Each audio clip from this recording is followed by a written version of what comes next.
அரணம் படத்தோட cast and crew and chief guest எல்லாம் நம்ம ஸ்டேஜுக்கு இன்வைட் பண்ண வேண்டிய ஒரு டைம். அரணம் படத்தின் இயக்குனரும் கதையின் நாயகனுமான பாடலாசிரியருமான பிரியன் அவர்களை மேடைக்கழிக்கிறேன்.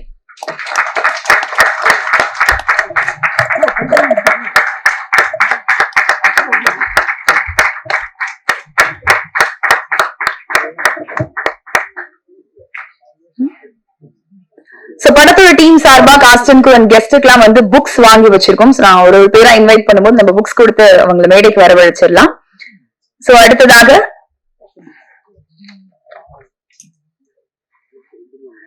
சமூகத்தில் பேசப்படாத பல பிரச்சனைகளை தனது படங்கள் மூலம் பேசும் இயக்குனர் மோகன்ஜி அவர்களை மேடைக்கழிக்கிறேன்.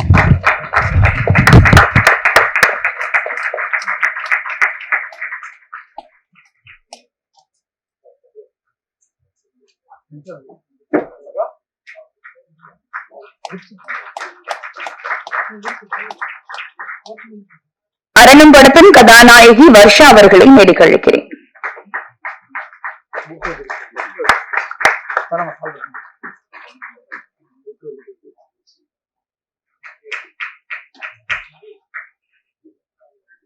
அரணம் படத்தோட தியேட்ரிக்கல் ரைட்ஸ் வாங்கி இருக்கக்கூடிய உத்ரா புரொடக்ஷன்ஸ் ஹரிவுத்ரா அவர்களை மேடைக்கழிக்கிறேன்.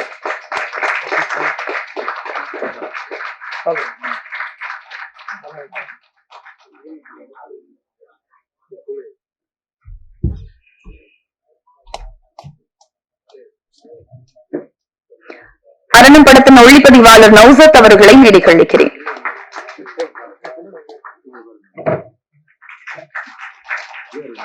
படத்தின் எடிட்டர் PK அவர்களை மேடைக்கழிக்கிறேன்.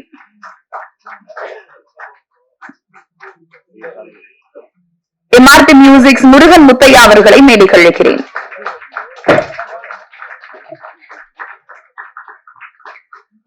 அரணம் படத்தின் பாடலாசிரியர்கள் பாலா மற்றும் சஹானா அவர்களை மேடைக்கழிக்கிறேன்.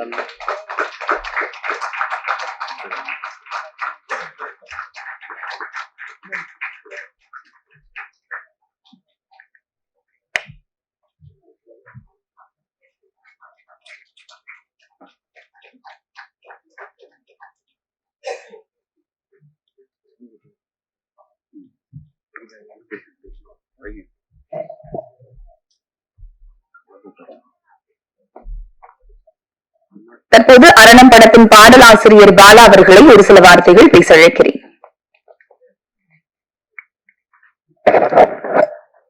இசை தமிழுக்கும் இங்கு வந்திருக்கும் அனைவருக்கும் இனிய மாலை வணக்கம்.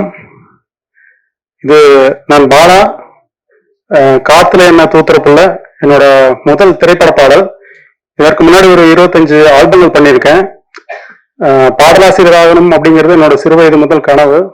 அது என்னுடைய ஆசான் பிரியான் அவர்கள் கதாநாயகனாக அறிமுகமாகும் இந்த அரணம் படத்துல பாடலாசிரியராக அறிமுகமாவது ரொம்ப பெரிய மகிழ்ச்சி. அரணம் தமிழ் திரைக்கூடம் தயாரிப்பு அப்படின்னா நான் தமிழ் திரைப்பா கூட தயாரிப்பு.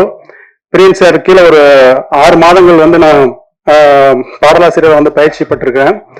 அந்த டைம் அந்த பயிற்சி முடிஞ்சதுக்கு அப்புறம் ஒரு ப்ராஜெக்ட் பண்ணுவோம்.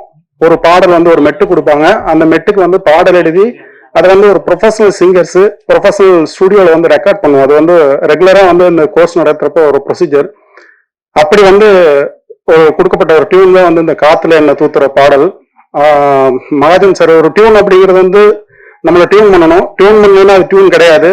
அந்த காத்துல என்ன பாடல் அனைவரையும் டியூன் பண்ணும் அப்படின்னு நினைக்கிறேன். அதுக்கு இசையமைப்பாளர் திரு சாதின் மாதவ் அவர்களுக்கு மிக ஒரு நன்றி தெரிவிச்சுக்கிறேன். அப்புறம் அந்த பாடல் கொடுக்கப்பட்ட சூழல் ஒரு காதல் சூழல். எனக்கு பயிற்சி வகுப்புல காலையில அந்த பாடல் கொடுத்தாரு. மாலை போய் நான் ஒரு 2 பல்லவி மட்டும் எழுதி அனுப்புனேன். ஒரு 8 மணிக்கு கூப்பிட்டு, ஐயா நீங்க இந்த பாடல் இப்படி எழுத வேண்டாம், மெல்லிசையில எழுத வேண்டாம், கிராமியமா எழுதுங்க அப்படின்னாரு. நான் ஆக்சுவலா நான் ஒரு புதுக்கோட்டை மாவட்டம் கிராமம், ஒரு புதுக்கோட்டை மாவட்டத்துல இருக்க ஒரு கிராமத்துலதான் எனக்கு சொந்த ஊரு. வளர்ந்ததெல்லாம் நகர்ப்புறம் தான். பயிற்சியில் இருக்கும்போது எனக்கு தெரியும் எனக்கு கிராமியமே எழுதணும் அப்படின்ட்டு. ஸோ அதை அவர் நோட் பண்ணியிருக்கிறாரு. நோட் பண்ணி நீங்க அதை கிராமிய ஸ்டைல்ல பண்ணுங்க அந்த பாட்டை அப்படின்னு சொல்லி எனக்கு அதை ஃப்ரீடம் கொடுத்தாரு.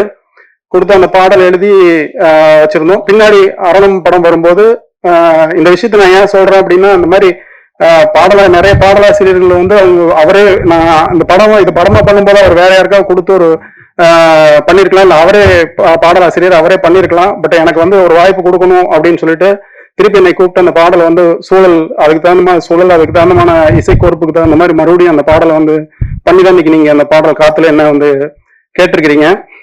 அதுக்கு வந்து அவருக்கு நான் எவ்வளவு நன்றி சொல்றேன்னு தெரியல. அதே போல தமிழ் திரைப்படக்கூடம் அது மட்டும் எனக்கு பண்ணல. தமிழ் திரைப்படக்கூடம் அங்க சொல்லி கொடுத்த நான் வந்து ஆக்சுவலா வந்து நான் ஒரு டெக்ஸ்டைல் படிச்சிருக்கேன், டெக்ஸ்டைல் மத்திய அரசு பணியில இருக்கேன்.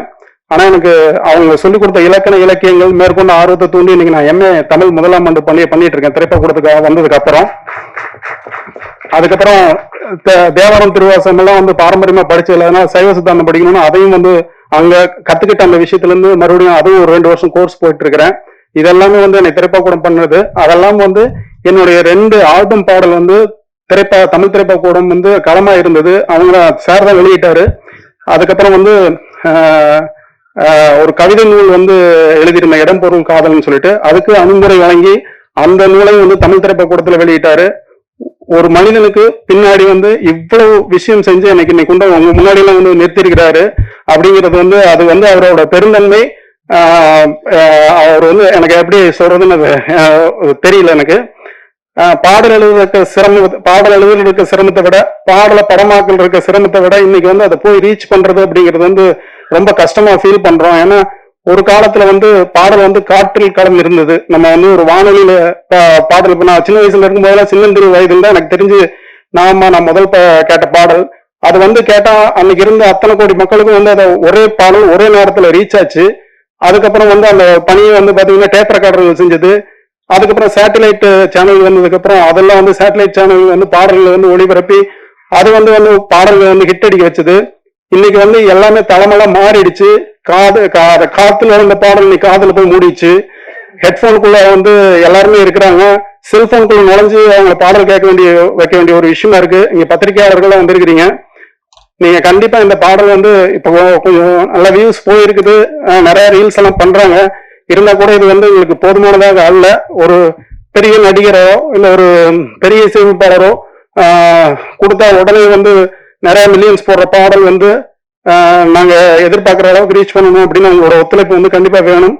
நான் இந்த பாடல் வந்து கண்டிப்பா வெற்றி பெற்றேன் அப்படின்னா எவ்வளவு மாணவர்கள் இருக்கிறாங்க, அவங்களும் நாளைக்கு தமிழ் தேடி வந்து பாடலாசிரியர்களா வருவாங்க அப்படிங்கிற ஒரு விஷயம் இருக்கு. அதெல்லாமே இந்த படத்தையும் வந்து வெற்றி பெற வச்சீங்கன்னா கண்டிப்பா அவரும் வந்து அதன் மூலமா வந்து நிறைய பாடலாசிரியர்கள் வந்து உருவாக்குவார் அப்படிங்கிற ஒரு விஷயத்த சொல்லி வந்திருக்கும் அனைவருக்கும் நன்றி. அரவன் படத்தின் மற்றொரு பாடலாசிரியரான சஹானா அவர்களை பேச வைக்கிறேன்.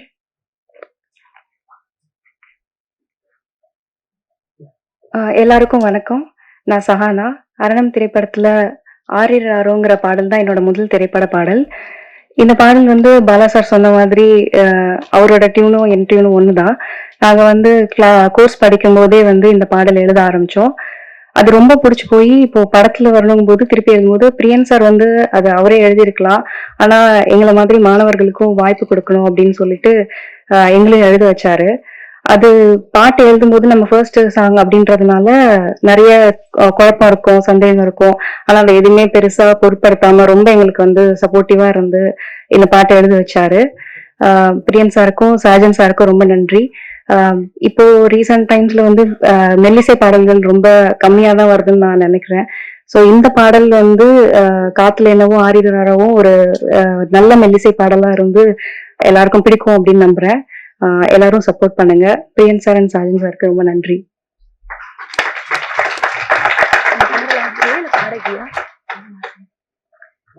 நான் வந்து இவங்க குரல் கேட்டதுக்கு அப்புறம் நீங்க பாடல் ஆசிரியரா இல்ல பாடகியா அப்படின்னு கேட்டு தெரிஞ்சுக்கிட்டு ரொம்ப அழகா இருந்தது உங்க வாய்ஸ். ஓகே. சோ அடுத்தபடியாக அரணம் படத்தின் எடிட்டர் PK அவர்களை பேச அழைக்கிறேன். எல்லாருக்கும் வணக்கம். மேடையில் இருக்க எல்லா பெரியவங்களுக்கும் வணக்கம். அப்புறம் இந்த ப்ரெஸ் மீடியா எல்லாருக்கும் வணக்கம். என் பேரு PK. நான் ஒரு எடிட்டர். நான் இந்த படத்தோட எடிட்டர். எனக்கு ரொம்ப பேசி பழக்கம் இல்லாதனால கொஞ்சம் ரொம்ப நர்வஸா இருக்கு ஆக்சுவலா. பிரியன் சார் எனக்கு வந்து ஒரு 5 to 6 years தெரியும். பாடலாசிரியரா அவர் எனக்கு தெரியறதுக்கு முன்னாடியே எனக்கு டைரக்டரா தான் எனக்கு ஃபர்ஸ்ட் பர்சனலா தெரியும். பாடலாசிரியரா நான் வெளில இருந்து பார்த்திருக்கேன், பட் பர்சனலா எனக்கு தெரியும் போது அவர் ஒரு டைரக்டரா தான் அறிமுகம் எனக்கு. ஸோ இந்த படம் வந்து நாங்க படத்தோட எடிட்டிங் நாங்க வந்து அப்படியே எப்படி சொல்றதுன்னா கொரோனாலையும் ஆச்சு. பட் நானும் சாரும் நிறைய உட்காந்து டிஸ்கஸ் பண்ணி இந்த படம் எப்படி ஒரு ஃபார்மேட்னா ஒரு லீனியர் பேட்டர்ன் தான். பட் எப்படி சொல்லணும்னா ஒரு நான் லீனியர்ல இருந்து அப்புறம் திருப்பி லீனியரா ஒரு கதையை வந்து சொல்ற மாதிரி ரொம்ப இன்ட்ரெஸ்டிங்கா அதை ஷேர் பண்ணியிருக்காங்க. ஒரு ஹாரர் கிரைம் த்ரில்லர் அந்த பேட்டர்ன்ல இருக்கனால நிறைய ட்விஸ்ட் அண்ட் டர்ன்ஸ் இருக்கும். ஒரு செகண்ட் ஹாஃப் வந்து ஃபுல்லாவே உங்களுக்கு ட்விஸ்ட் அண்ட் டர்ன்ஸ் வந்து எவ்ரி 5 to 6 minutes அப்படி இருந்துகிட்டே தான் இருக்கும். இந்த படத்துல ஒர்க் பண்ணது எனக்கு ரொம்ப ஹாப்பியா இருக்கு. தேங்க்யூ பிரியன் சார்.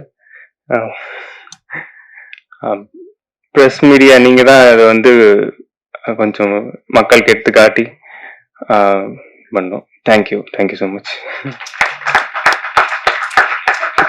அரணும் படத்தின் ஒளிப்பதிவாளர் நௌசத் அவர்களை பேச அழைக்கிறேன்.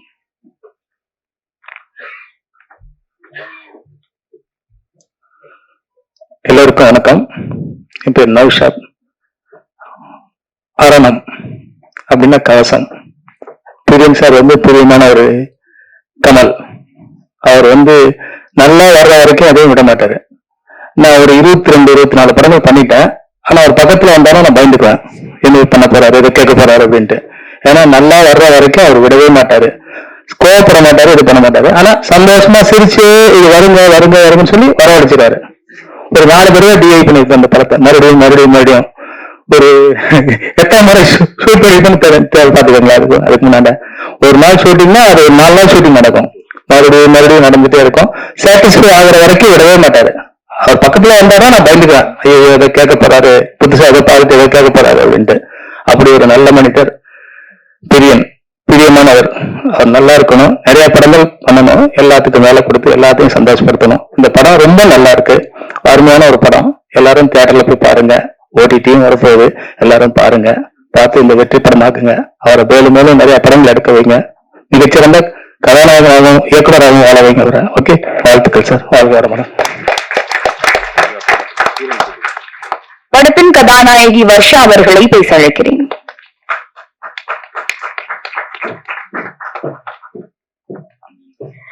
எல்லாருக்கும் வணக்கம்.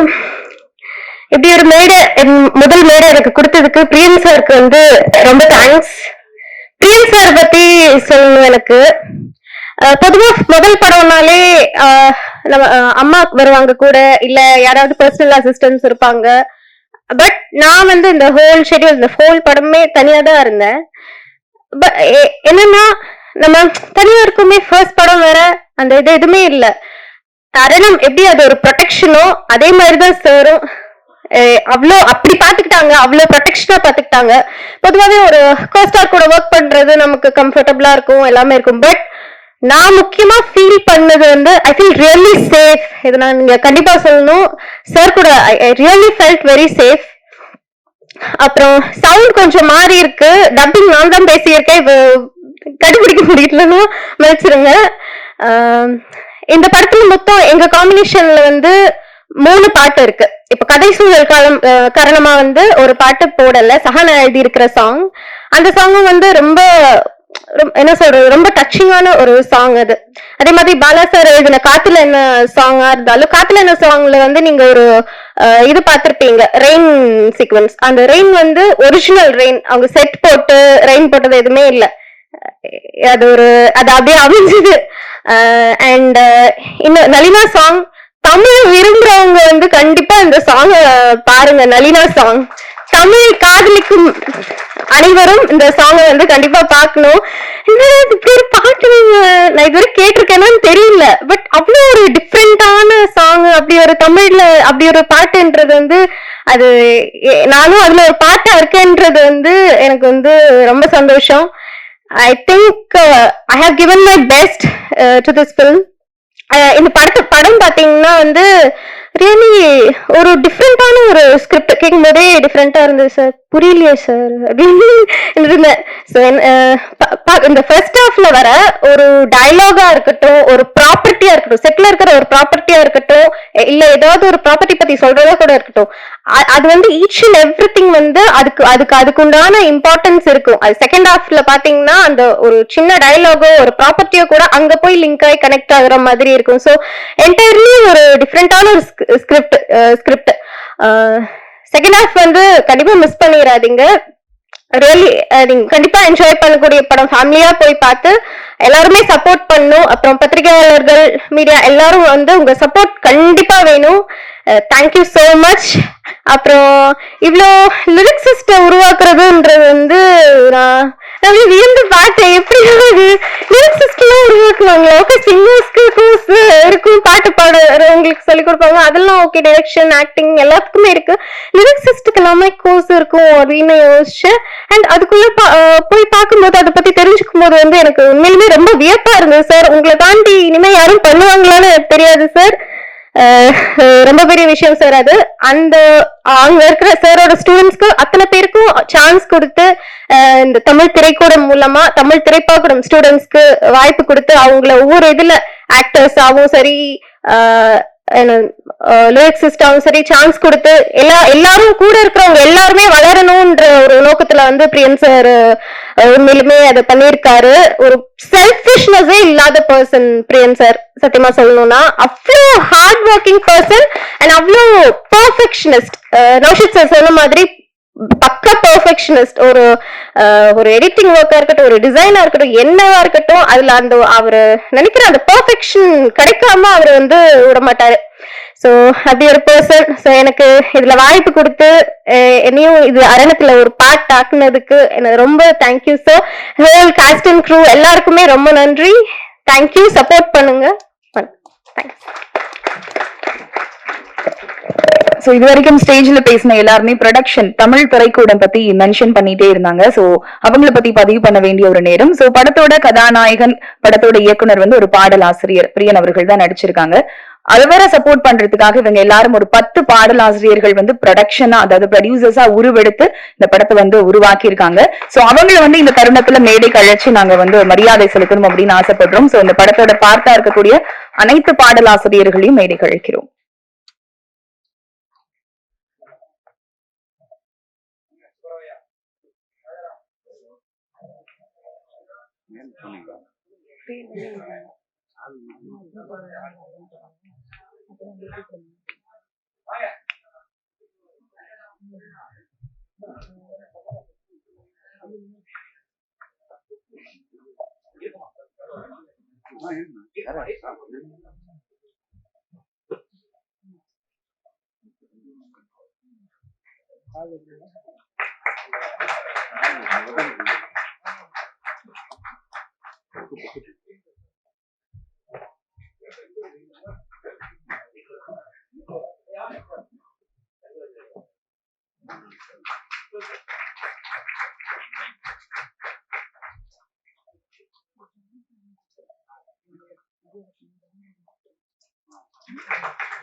மற்றும் ஒரு முக்கியமான நபரையும் இந்த ஸ்டேஜ்ல வந்து சிறப்பு செய்யணும் அப்படின்னு ஆசைப்படுறோம். நம்ம ட்ரெய்லர்ல பாத்திருப்பீங்க ஒரு பெரிய அரண்மனை. அந்த அரண்மனையோட உண்மையான ஜமீன்தார் வந்து இங்க வந்திருக்காங்க.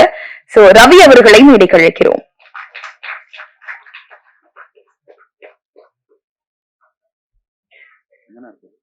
ஜமீன்தார் ஐயா.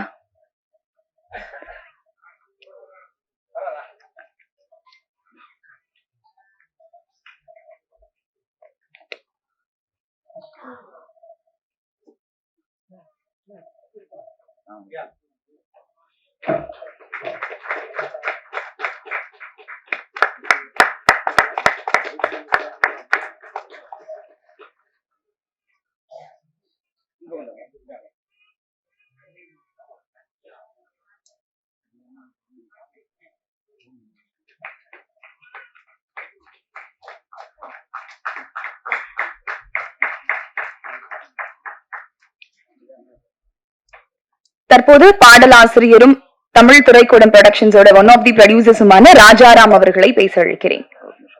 MRT மியூசிக் முருகேசன் ஸ்டேஜ் சும்மா இதுக்கு மட்டும்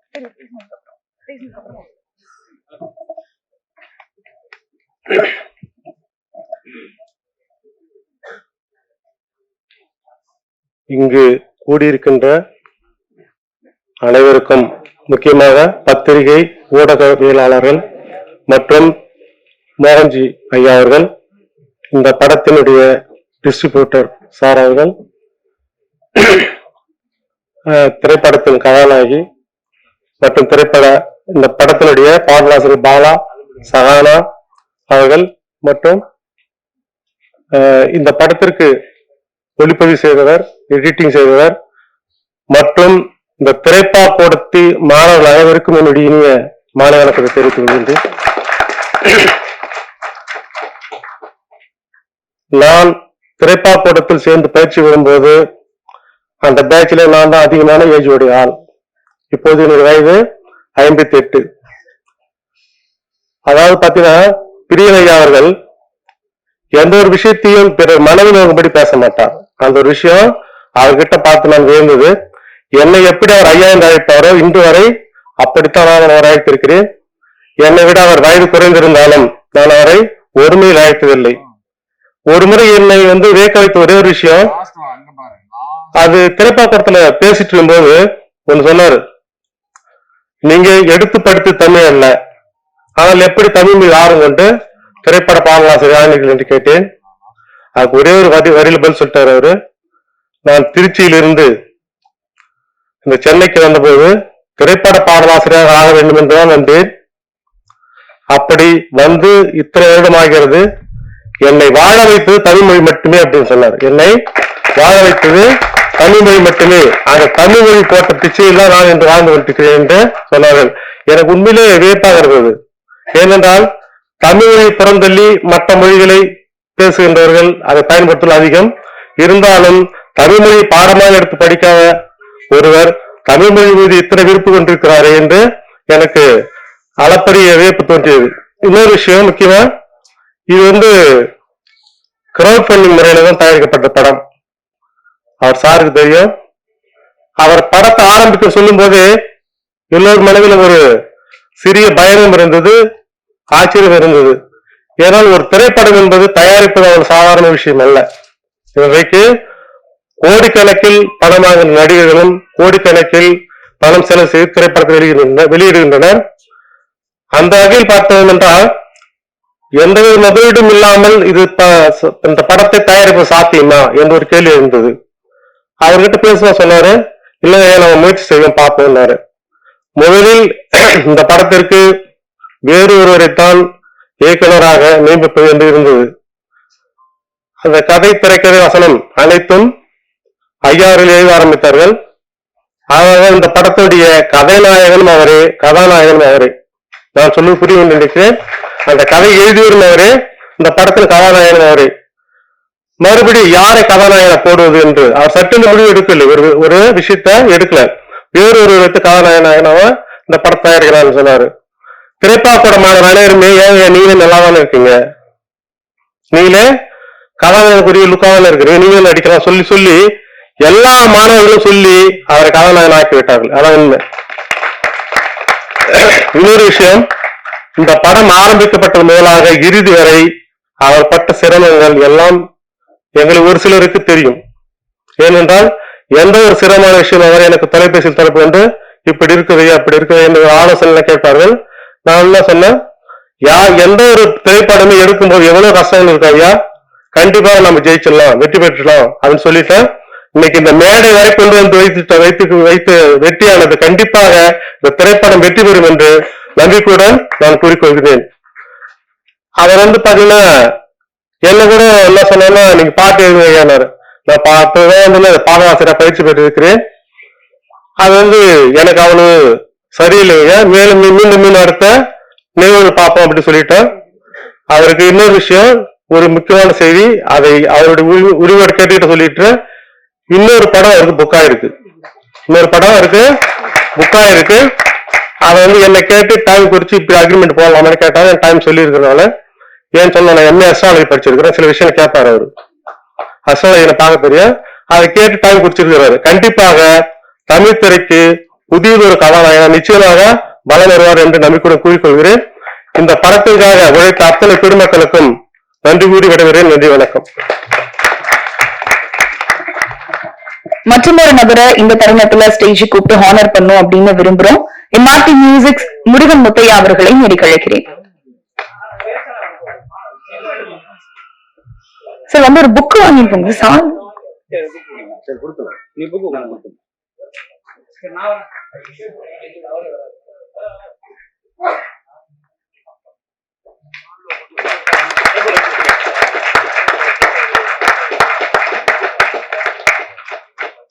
பாடலாசிரியர் சுபாராவ் அவர்களை பேச அழைக்கிறேன்.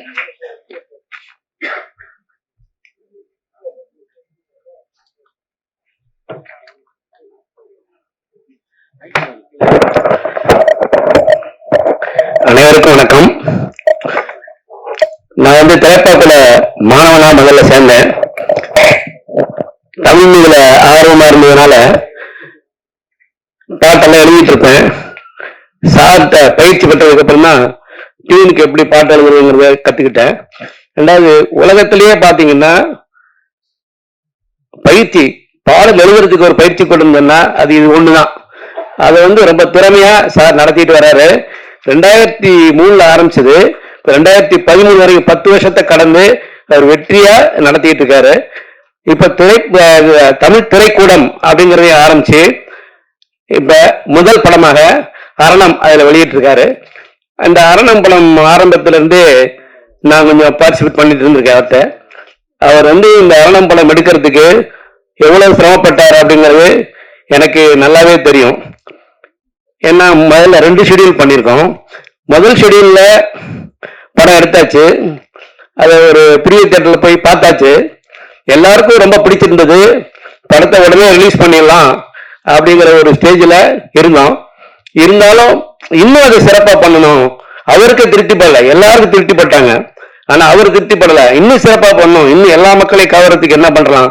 ஏன்னா போட்டியாக இருக்கிற இந்த சூழல்ல வந்து நம்ம வந்து ரொம்ப ஜெயிக்கிற குதிரையா மாறணும் அப்படின்னா எல்லா மக்களையும் கவரக்கூடிய ஒரு சினிமாவை எடுத்தாதான் முடியும்.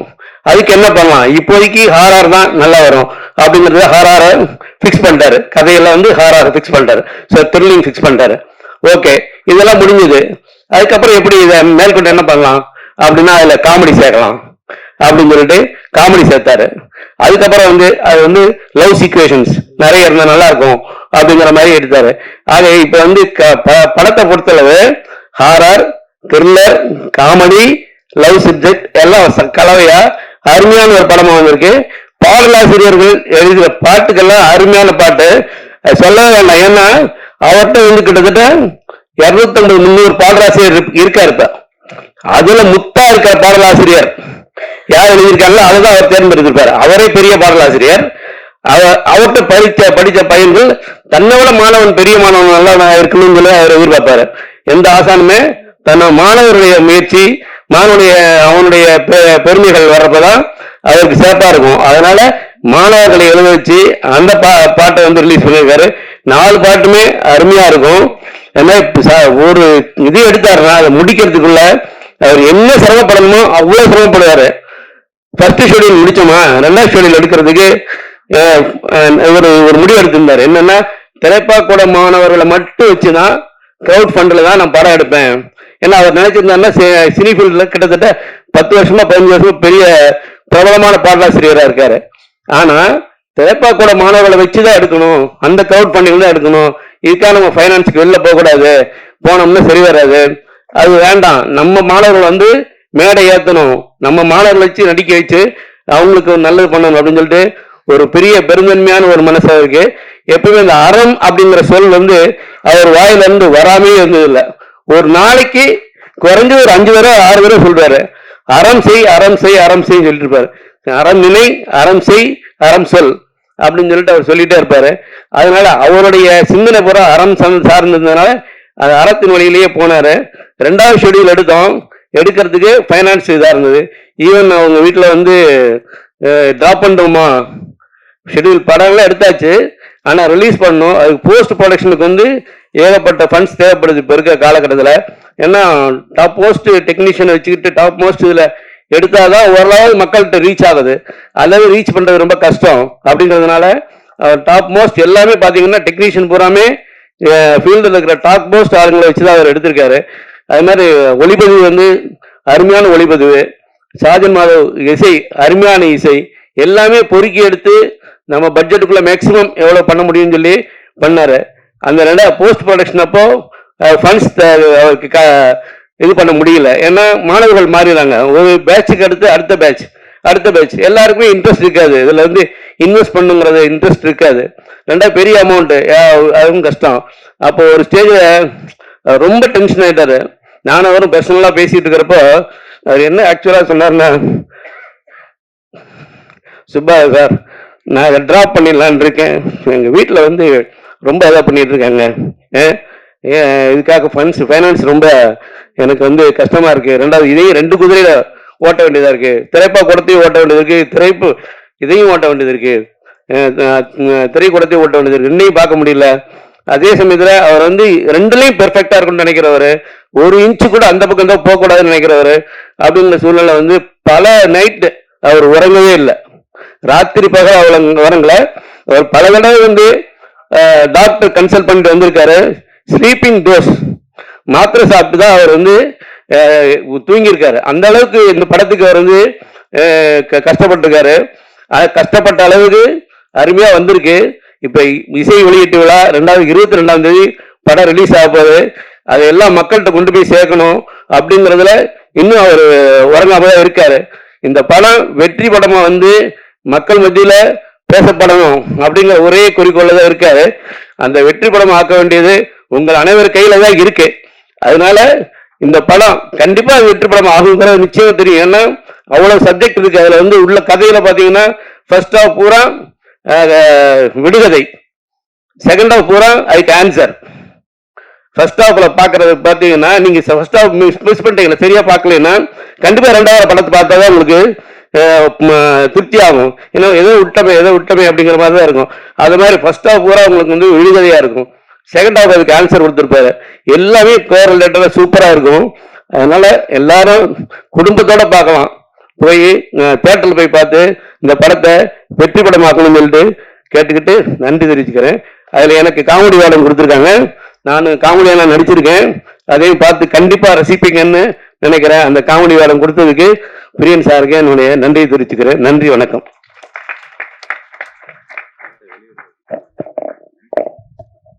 அரணும் படத்தை தமிழ்நாடு தியேட்டர்கள் ரைட்ஸ் வாங்கி இருக்கக்கூடிய உத்ரா புரொடக்ஷன்ஸ் ஹரி உத்ரா அவர்களை பேச அழைக்கிறேன்.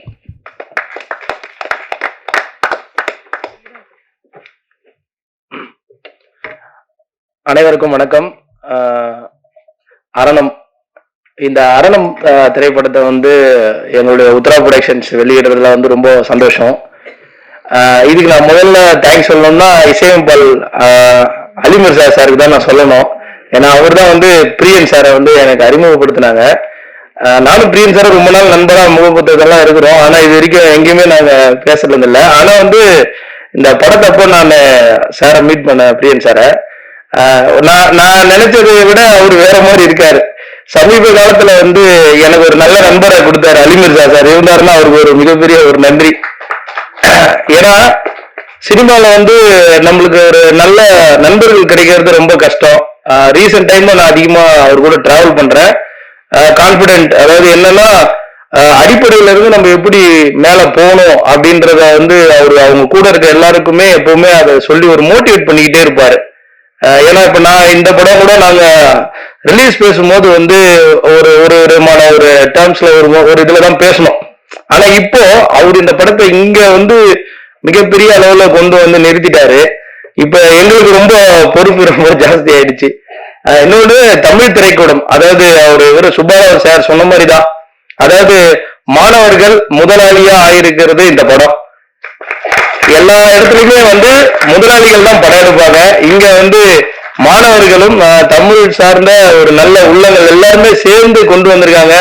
எனக்கு தெரிஞ்சு இந்த படம் வந்து தமிழ்நாட்டுல வந்து ஒரு 1000 பேர்ல இருந்து 2000 பேருடைய அந்த மவுத் டாக் தான் இந்த படம் மிகப்பெரிய அளவுல போய் சேரும்னு நினைக்கிறேன்.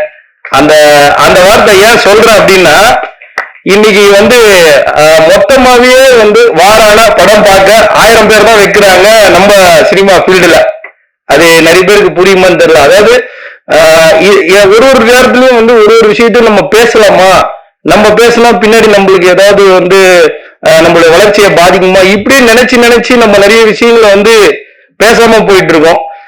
நானுமே அந்த மாதிரி ஒரு தவறை செஞ்சிருக்கேன். சோ அதனாலதான் எனக்கு இந்த அரணம் படத்தப்ப வந்து எனக்கு அது தோணுச்சு, அதுல வந்து சில விஷயங்களை இங்க சொல்லலாம் அப்படின்னு சொல்லிட்டு எனக்கு தோணுச்சு. என்னன்னா, நாங்க சிறப்பு அழைப்பாளர்கள் நிறைய பேர் வந்து நாங்க கூப்பிடலாம் அப்படின்ற மாதிரி முடிவு பண்ணும்போது பிரியன் சார் சொன்னார், சார் எங்களோட தமிழ் திரைப்படத்துல இருக்கிற ஒருத்தருமே வந்து சிறப்பு அழைப்பாளர்கள் தான், அவங்க இருக்கட்டும். இது இல்லாம பத்திரிகையாளர்களும் நம்மளுக்கு சிறப்பு அழைப்பாளர்கள். ஏன்னா அவங்க தான் வந்து ஒரு படத்தை இன்னைக்கு கொண்டு போய் சேர்க்கிறாங்க. அதாவது இந்த மேடையில நம்ம நிக்கிறதும் இதை தாண்டின ஒரு மேடையில போய் நிக்கிறதுக்கு காரணம் பத்திரிகையாளர்கள். சோ அவங்க எல்லாம் இருக்கிறாங்க, அதனால நம்ம இதுவே வந்து ஒரு பெரிய மேடையா தான் இருக்கும்னு சொன்னாரு. கண்டிப்பா இது வந்து எனக்கு தெரிஞ்சு ஒரு மிகப்பெரிய மேடை. மோகன் சார் மட்டும் அவர் வந்து அவர் மேல இருக்க ஒரு மிகப்பெரிய அன்பு. நான் காலையில கூட கேட்டேன், சார் மோகன் சார் எல்லாம் வராங்களா, ஏன்னா அவருக்கு பேசவே இல்லை, அந்த அளவுக்கு வந்து பாண்டிங். ஏன்னா வந்து சிறப்பு அழைப்பாளர்கள்ன்றவங்க வந்து கூப்பிட்டாலே இன்னைக்கு வர்றதுக்கு வந்து அவ்வளவு ஒரு விஷயத்த சொல்றாங்க. அதுல வந்து மோகன் சார் வந்து எனக்கு தெரிஞ்சு கிரேட் தான். Thank you sir. ஏன்னா இதே பிரசாத் லேப்ல வந்து கல்தாவும் திரௌபதி ஒரே நாள்ல ரிலீஸ் ஆச்சு. எனக்கு அவரெல்லாம் பார்க்கும்போது பொறாமையா இருந்துச்சு. எனக்கு அவராலதான் எனக்கு நிறைய தியேட்டர் கிடைக்கல. ஏன்னா திரௌபதினு ஒரு ட்ரெய்லர் ரிலீஸ் பண்ணி அவர் எல்லாரையும் காலி பண்ணிட்டாரு. இருந்தாலும் அவருடைய வளர்ச்சியெல்லாம் பார்க்கும்போது எனக்கு சந்தோஷமா இருக்கு. இன்னைக்கு வந்து அவர் கூட எல்லாம் நம்ம வந்து அவர் சொல்றாரு, பரவாயில்ல நல்லா இந்த படத்தை கொண்டு வரீங்க அப்படின்னும் போது ஒரு சப்போர்ட்டிவா இருக்கு. இந்த நேரத்துல வந்து எனக்கு ஒரே ஒரு கோரிக்கையை மட்டும் எங்க அண்ணன் உதயநிதி ஸ்டாலின் எனக்கு வந்து ஒரு கோரிக்கை வைக்கலான்னு வந்து எனக்கு தோணுச்சு. அதாவது என்னன்னா, சமீப காலமா இதை மறைச்சு பேச விருப்பப்படல, இதனோட வளர்ச்சியை பாதிச்சா கூட பரவாயில்ல அப்படின்னு நான் நினைக்கிறேன். அதாவது இப்போ சமீப காலமா ரெட்ஜெயின் மூவிஸ்ல வந்து நிறைய படங்கள் ரிலீஸ் பண்றாங்க. அது வந்து ரொம்ப நல்ல விஷயம். நாங்க அவங்கள மாதிரி ஒரு பெரிய பேனர் எல்லாம் பார்த்தா நாங்க வந்து எங்களுக்கும் ஒரு டிஸ்ட்ரிபியூஷன்ஸ்ல வந்து ஒரு டைரக்டரா இருக்கும், ஒரு படத்துக்கு வியாபாரம் என்ன எப்படின்றத கத்துக்கணும். ஏன்னா ஒரு வியாபாரம் தெரிஞ்சுட்டா நான் இந்த படத்தை இந்த பட்ஜெட்ல எடுக்கலாம், இது இவ்வளவு காசு பார்க்கலாம் அப்படின்னு சொல்லி நாங்க ஒரு கணக்கு போட்டு டிராவல் பண்ணலாம் அப்படின்னு சொல்லி ஒரு முன்னோடியா நாங்க எடுத்திருக்கோம். ஸோ அந்த வகையில வந்து இன்னைக்கு வந்து ஒரு உதயநிதி சார் வந்து ஒரு மிகப்பெரிய ஒரு இடத்துல இருக்காரு. அவர் நினைச்ச சரி பண்ணக்கூட ஒரு விஷயத்த நான் இங்க சொல்லணும்னு நான் விருப்பப்படுறேன். அதாவது என்னன்னா, ரொம்ப எக்ஸாம்பிள் சில படங்கள் பேர் சொன்னா நம்மள வந்து தவறா ஏதோ இவங்க இப்படி பேசுறாரு ஓவரா பேசுறாரு அப்படின்ற மாதிரி இருக்குமான்னு எனக்கு தெரியல. அப்படியே இருந்தாலும் பரவாயில்ல, இந்த படத்தோட நான் இருக்கிறனோ இல்லையோ ஒரே ஒரு கோரிக்கையை மட்டும் அவர் காதுக்கு கொண்டு போகலாம் அப்படின்றது எனக்கு தோணுச்சு. அதுக்கான இடமா இந்த அரணம் மேடையில நான் அதை யூஸ் பண்ணிக்கிறேன். அதாவது இப்ப இந்த வாரத்துல வந்து சலார், டன்கி, அது இல்லாம ஆக்வாமன், இப்படி பல படங்கள் வந்து வேற்றுமொழி படங்கள் வருது. நிறைய பேர் வந்து வேற்றுமொழி படங்கள் வந்து தமிழ் திரை ஆக்கிரமிக்குதுன்னு பேசிட்டாங்க. இப்ப நான் அதை பேச வரல. அதாவது ஒரு வாரானா வந்து பெரிய திரைப்படங்கள் வந்து அதிகமா வந்து திரையரங்கம் ஆக்கிரமிக்குது. சின்ன படங்கள் வந்து எனக்கு தெரிஞ்சு ஒரு ஸ்கிரீன் வாங்குறதுக்கு ரொம்ப போராட்டமா இருக்கு. நான் சமீப காலமா சின்ன படங்களுடைய வெளியீட்டுல வந்து நானும் இருக்கேன். ஒரு ஷோ கேட்டா ஒரு 20 டிக்கெட் எடுத்தா கூட போதும் அப்படின்றாங்க. ஆனா அந்த 20 டிக்கெட்டை போய் நம்ம ஒரு கவுண்டர்ல கேட்டா கொடுக்க முடியல. சமீபத்துல கிடான்னு சொல்லி ஒரு படத்துடைய பதிவு வந்து எல்லாருமே சோசியல் மீடியால ரொம்ப இதுவா பேசினாங்க. அதாவது அந்த டைரக்டர் போனாரு, ஒரு தியேட்டர் வாசல்ல இருந்து அவர் கேட்டாரு, டிக்கெட் இல்லைன்ட்டாங்க, அப்புறம் வந்து போய் கேட்டாங்க அப்படின்னு சொல்லி ஒரு பதிவை வந்து ஃபார்வர்ட் பண்ணாங்க.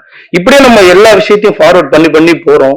இப்படியே போயிட்டு இருந்தா அடுத்து சின்ன படம் எனக்கு தெரிஞ்சு வந்து நெக்ஸ்ட் இயர்ல வந்து ஒரு ஜூன் ஜூலைக்கு அப்புறம் சின்ன படம் வருமானு எனக்கு தெரியல, நான் பார்த்த வரைக்கும். ஏன்னா என்னாலுமே அடுத்து ஒரு சின்ன படம் எடுக்க முடியுமா அப்படின்றது. ஏன்னா தயாரிப்பாளர்களா வர்றவங்க எல்லாருமே வந்து அழிஞ்சு போயிட்டே இருக்காங்க. இது எல்லாரும் பேசுறாங்க, ஆனா இது எப்படி சரி பண்ண போறாங்கன்னு யாருக்குமே தெரியல சமீபத்துல. ஏன்னா இது நான் தயாரிப்பாளர் சங்கத்திலயும் ஒரு உறுப்பினரா இருக்கேன், இயக்குனர் சங்கத்திலும் ஒரு உறுப்பினரா இருக்கேன். நான் இது யார்கிட்ட போய் சொல்றதுன்னு எனக்கு தெரியல. ஏன்னா வாரானா ஒரு 3 வெளிமாநில படம் வந்து ஆக்கிரமிச்சிட்டாங்கன்னா நாங்க எங்க போய் அந்த படத்தை ரிலீஸ் பண்றது? எனக்கு தெரிஞ்சு இந்த வாரமே வந்து ஒரு 10 படம் இருக்கு. அப்ப 10 படமே வந்து தியேட்டர் கிடைக்கல அப்படின்னா 10 படத்தோட நிலைமை என்ன? இப்ப ஒரு 1000 பேர், ஒரு 500 பேர் தமிழ் திரைக்கூடத்தோட மாணவர்கள் இருந்தாங்கன்னா அடுத்து ஒரு 500 மாணவர்கள் வந்து ஒரு கிரவுட் ஃபண்டிங்ல ஒரு நல்ல படம் பண்ணணும் அப்படின்னு நினைச்சாங்கன்னா கண்டிப்பா பண்ண மாட்டாங்க. ஏன்னா இது எப்படி ரெவன்யூவா பண்றது?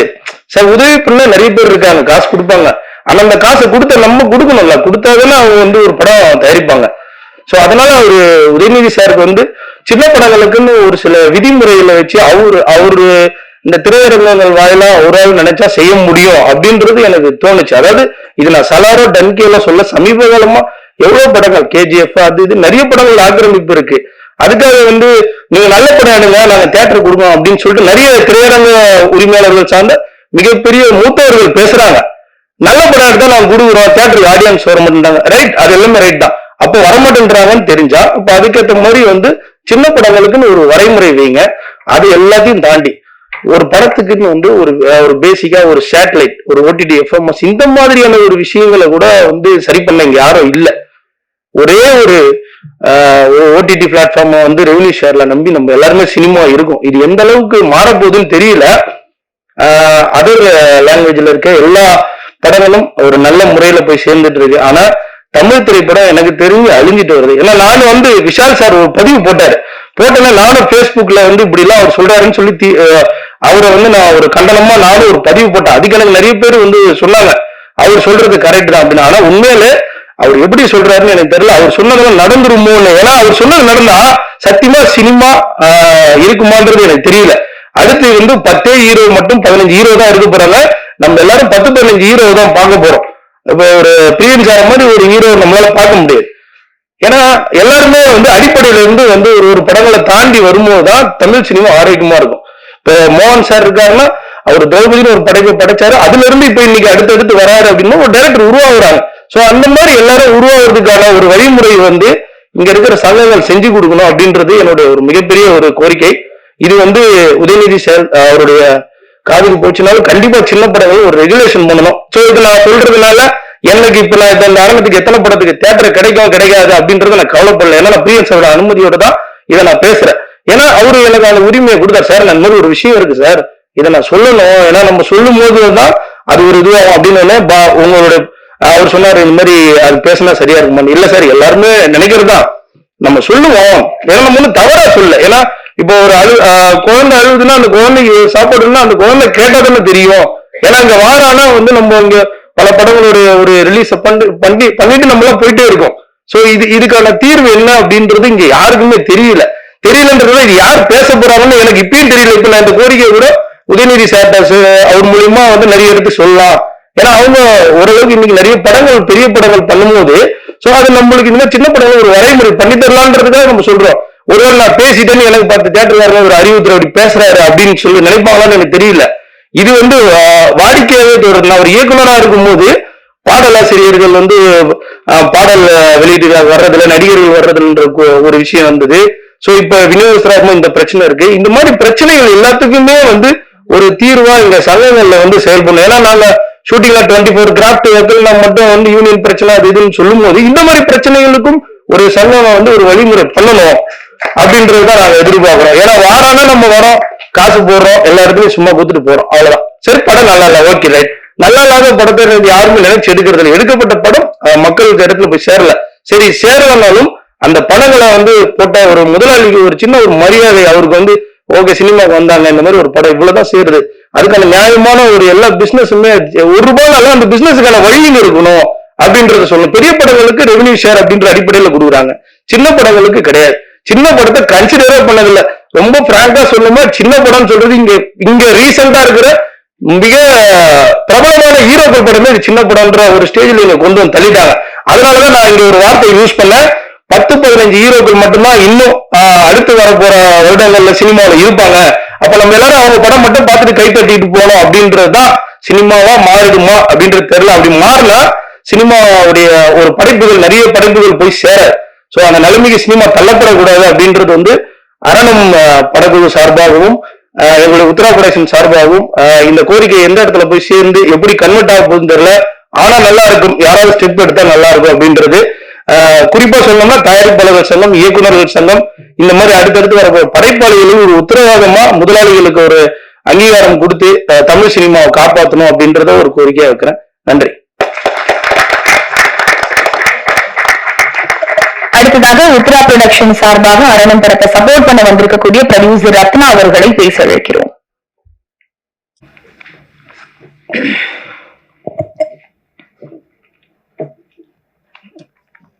தமிழ் திரைக்கூடம் வழங்கும்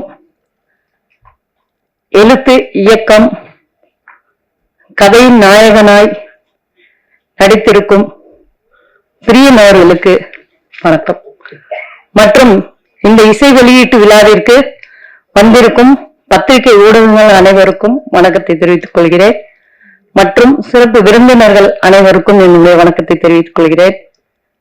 இந்த பாடலின் இசையமைப்பாளர் சாஜன் அவர்கள், பாடலாசிரியர்கள் பாலா அவர்கள், சஹான் அவர்கள், ஒளிப்பதிவாளர் நவ்சூத் அவர்கள்,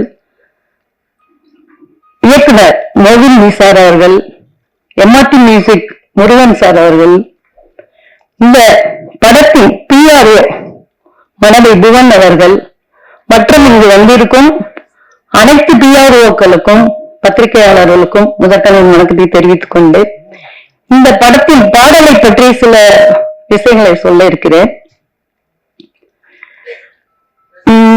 இந்த படத்தை அரணன்ற படத்தை ஹரித்ரா புரொடக்ஷன் தான் வெளியிட இருக்கிறாங்க. வரும் 22ஆம் தேதி இந்த படம் வெளியிட இருக்கிறோம். இந்த ஹரித்ரா புரொடக்ஷன்ல நான் கொஞ்சம் ஒர்க் பண்ணிட்டு இருக்கேன். இந்த பாடலை எப்படி மேடம் ப்ரொமோஷன் பண்றது அப்படின்னு சொல்லி சார் நாங்க எல்லாம் பேசிட்டு இருந்தோம். இவங்க சொன்னது மாதிரி பிரியன் சார் அவ்வளவு சீக்கிரத்துல எதுலையும் திருப்தி அடைய மாட்டார். அப்ப நம்ம எல்லாம் உட்காந்து பேசிட்டு இருக்கும்போது சொன்னாங்க, இதை எப்படி நம்ம ப்ரொமோஷன் கொடுக்கணும் அப்படின்னு சொல்லிட்டு. அப்ப இன்ஸ்டாகிராம் நண்பர்கள்ட்ட கொஞ்சம் பேசி இந்த பாடல் எல்லாம் வெளியிடலாம்னு இருந்தோம். காத்துல என்னன்ற சாங் பாடல் சார் ரொம்ப அருமையா பண்ணியிருக்காங்க. இந்த பாடல்ல நிறைய வியூஸ் போயிருக்கு. கதாநாயகி வர்ஷா அவர்கள் அருமையாக நடித்திருக்கிறார்கள். படத்தின் அறிமுகம் அப்படின்றது தெரியவே இல்லை. நிறைய படங்கள் நடிச்ச மாதிரி நல்லா பண்ணியிருக்காங்க. இந்த இசை வெளியீட்டு விழாவிற்கு சிறப்பு விருந்தினர்களாக நிறைய நம்ம ஹரித்ரா சார் சொன்ன மாதிரி நிறைய பேர் நாங்க கூட்டம் வரல, பரவாயில்ல. இந்த தமிழ் திரைக்கூடம் கவிஞர்கள் தான் சிறப்பு விருந்தினர்கள்னு பிரியன் சார் சொன்னார். அங்க நிற்கிறாருங்க அவர். இன்னொரு விஷயம் நான் சொல்ல விரும்புறேன். இது ஒரு சின்ன விஷயம் தான், தப்பா நினைக்காதீங்க. இன்னைக்கு காலகட்டத்துல இன்னைக்கு நடந்த விஷயம் இது என்ன அப்படின்னு பாத்தீங்கன்னா, இந்த ரேஷன்ல இப்ப சொல்றாங்க கொடுக்குறாங்களா எக்ஸாம் புயல் நிவாரணம். அந்த நிவாரணம் வாங்குறதுக்கு ரேஷன் கடைக்கு காலையில நான் போயிருந்தேன். ரேஷன் கடை பக்கம் போனதே கிடையாது. காலையில நான் போயிருந்தேன். 6000 கொடுக்குறாங்க, அது என்ட்ரி போடணும் போயிருந்தேன். கியூ நிக்கிது, ஒரு 100-200 பேர் நிக்கிறாங்க. அந்த கியூல போய் நின்று எனக்கு எதுவுமே தெரியல. போய் ஒருத்தட்ட கேட்கிறேன், இது என்ன ஃபார்ம் கொடுக்குறாங்க. இன்னொரு அம்மாட்ட போய் கேட்டேன், என்ன எப்படின்றாங்க. யாருமே சொல்ல மாட்டேங்கிறாங்க. இப்படிப்பட்ட காலத்துல ஒரு நிதி வாங்குறது கூட என்ன நடக்குது, இது எப்படி வாங்கணும்னா ஹெல்ப் தான் கேட்டேன். அதை கூட சொல்ல மாட்டேங்கிறாங்க இந்த மக்கள். இப்படிப்பட்ட உலகத்துல ஒரு 40-50 பேரு கவிஞர்களை உருவாக்கிட்டு வர்றாரு பிரியன் சார். இந்த மனப்பக்கம் யாருக்கு யோசிச்சு பாருங்க. நம்ம பெற்ற தமிழ் மொழி, அந்த கலையை எல்லாரும் கத்துக்கணும் அப்படின்ற ஒரு வழியில அவரோட ஆபீஸ்க்கு நான் போயிருந்தேன். அன்னைக்குதான் நான் மலைச்சிட்டேன் அந்த மனுஷனை பார்த்து. ஒரு 50 பேருக்கு கிளாஸ் எடுத்துட்டு இருக்காரு. இப்ப எல்லா கவிஞர்களும் பேசினாங்க, பார்த்துப்பீங்க. அவர் சொன்னாரு, என்னுடைய வயது 58 இருந்தாலும் நான் தமிழ் மொழி கத்துட்டு இருக்கேன்னு சொன்னார் பாருங்க. அது எவ்வளவு பெரிய விஷயம். அந்த அளவுக்கு அவர் எல்லாத்தையும் உருவாக்கிட்டு இருக்காரு. ஒரு கவிஞனா, ஒரு கதை நாயகனா, டைரக்ஷன் அண்ட் இவ்வளத்தையும் பார்த்துக்கிட்டு எல்லாருக்கும் எந்த வித ஒரு இடைஞ்சலும் வரக்கூடாது. இந்த விஷயத்துல யாரையும் பாரபட்சம் பார்க்க கூடாது, யார் மனசும் புண்படக்கூடாதுன்றதுல கரெக்டா கவனமா இருக்கிறாங்க.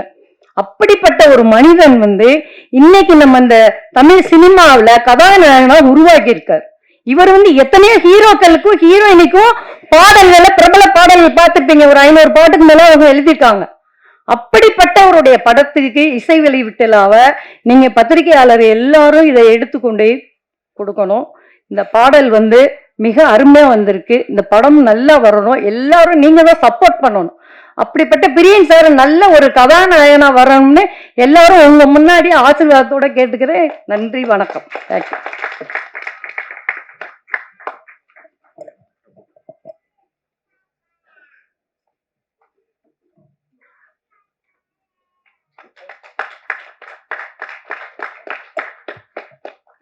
அடுத்தபடி இயக்குனர் மோகன்ஜி அவர்களை பேச அழைக்கிறேன்.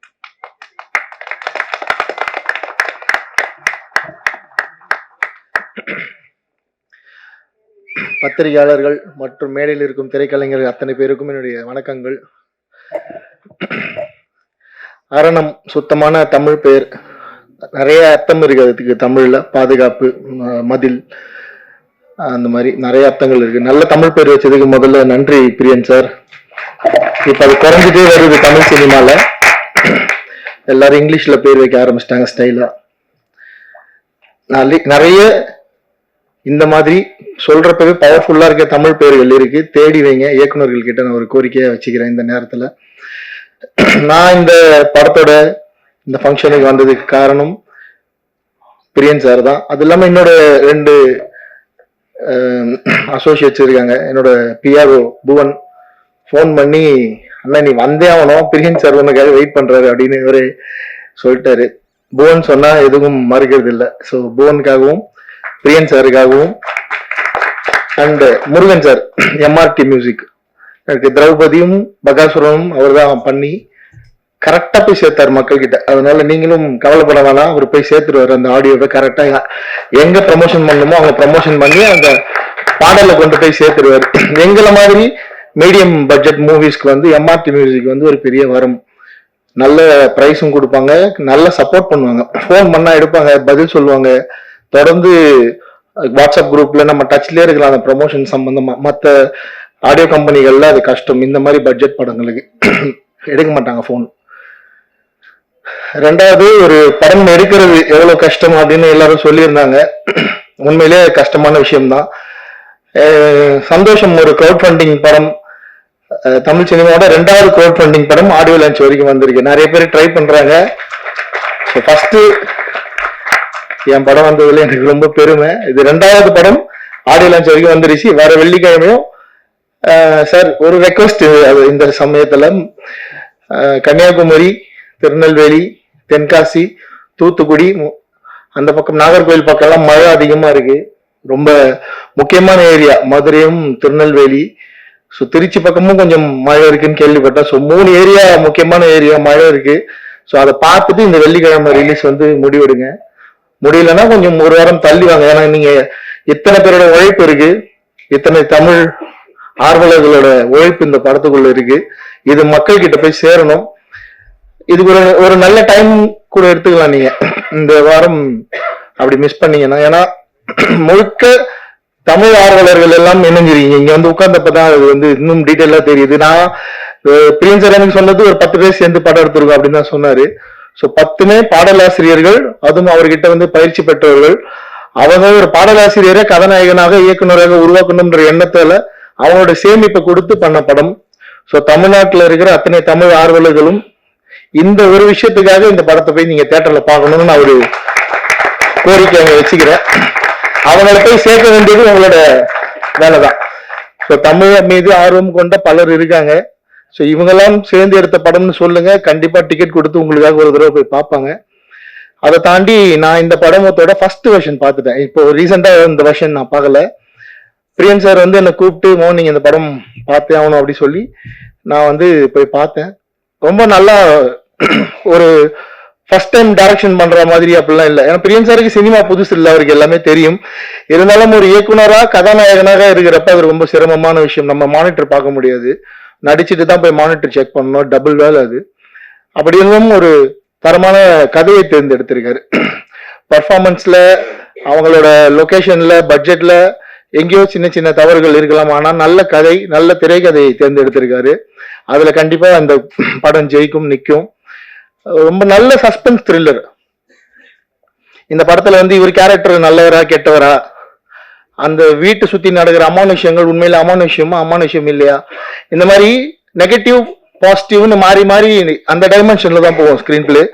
அது தமிழ் தெரிந்த புலவர்களுக்கே உண்டான திறமை போல அவ்வளவு அருமையா எழுதியிருக்காரு அந்த விஷயங்கள்லாம். ஸோ இந்த படத்துல வந்து ஒரு நெகட்டிவா பாசிட்டிவா அப்படின்னு ஸ்கிரீன்ல பார்த்து தெரிஞ்சுக்கோங்க. அது ஃபர்ஸ்ட் ஹாஃப்ல ஒரு மாதிரி இருப்பாரு, செகண்ட் ஹாஃப்ல ஒரு மாதிரி இருப்பாரு. ஸோ இந்த நெகட்டிவ் பாசிட்டிவ்னு பேசுறப்ப இப்போ இந்த மேடையை பயன்படுத்தி இந்த இப்போ போன வாரம் வெளியே இருக்க இந்த கூசு முனுசாமி வீரப்பன்ன்ற வெப் சீரிஸை வந்து நான் இந்த டைம்ல பாராட்டிடுறேன். ஜி ஸ்டுடியோவுக்கு ரொம்ப நன்றி அண்ட் அந்த டைரக்டர் ஷரத்துக்கும் ரொம்ப நன்றி.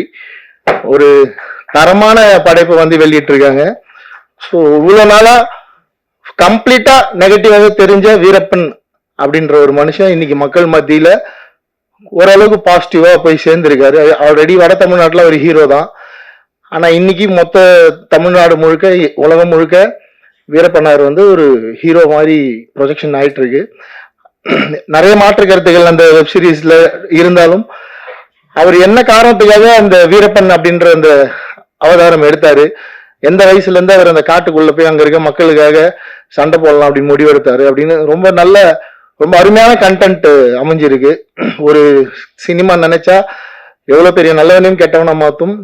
உண்மையா சொல்றேன், நேர்ல ரியல் லைஃப் இன்சிடென்ட்.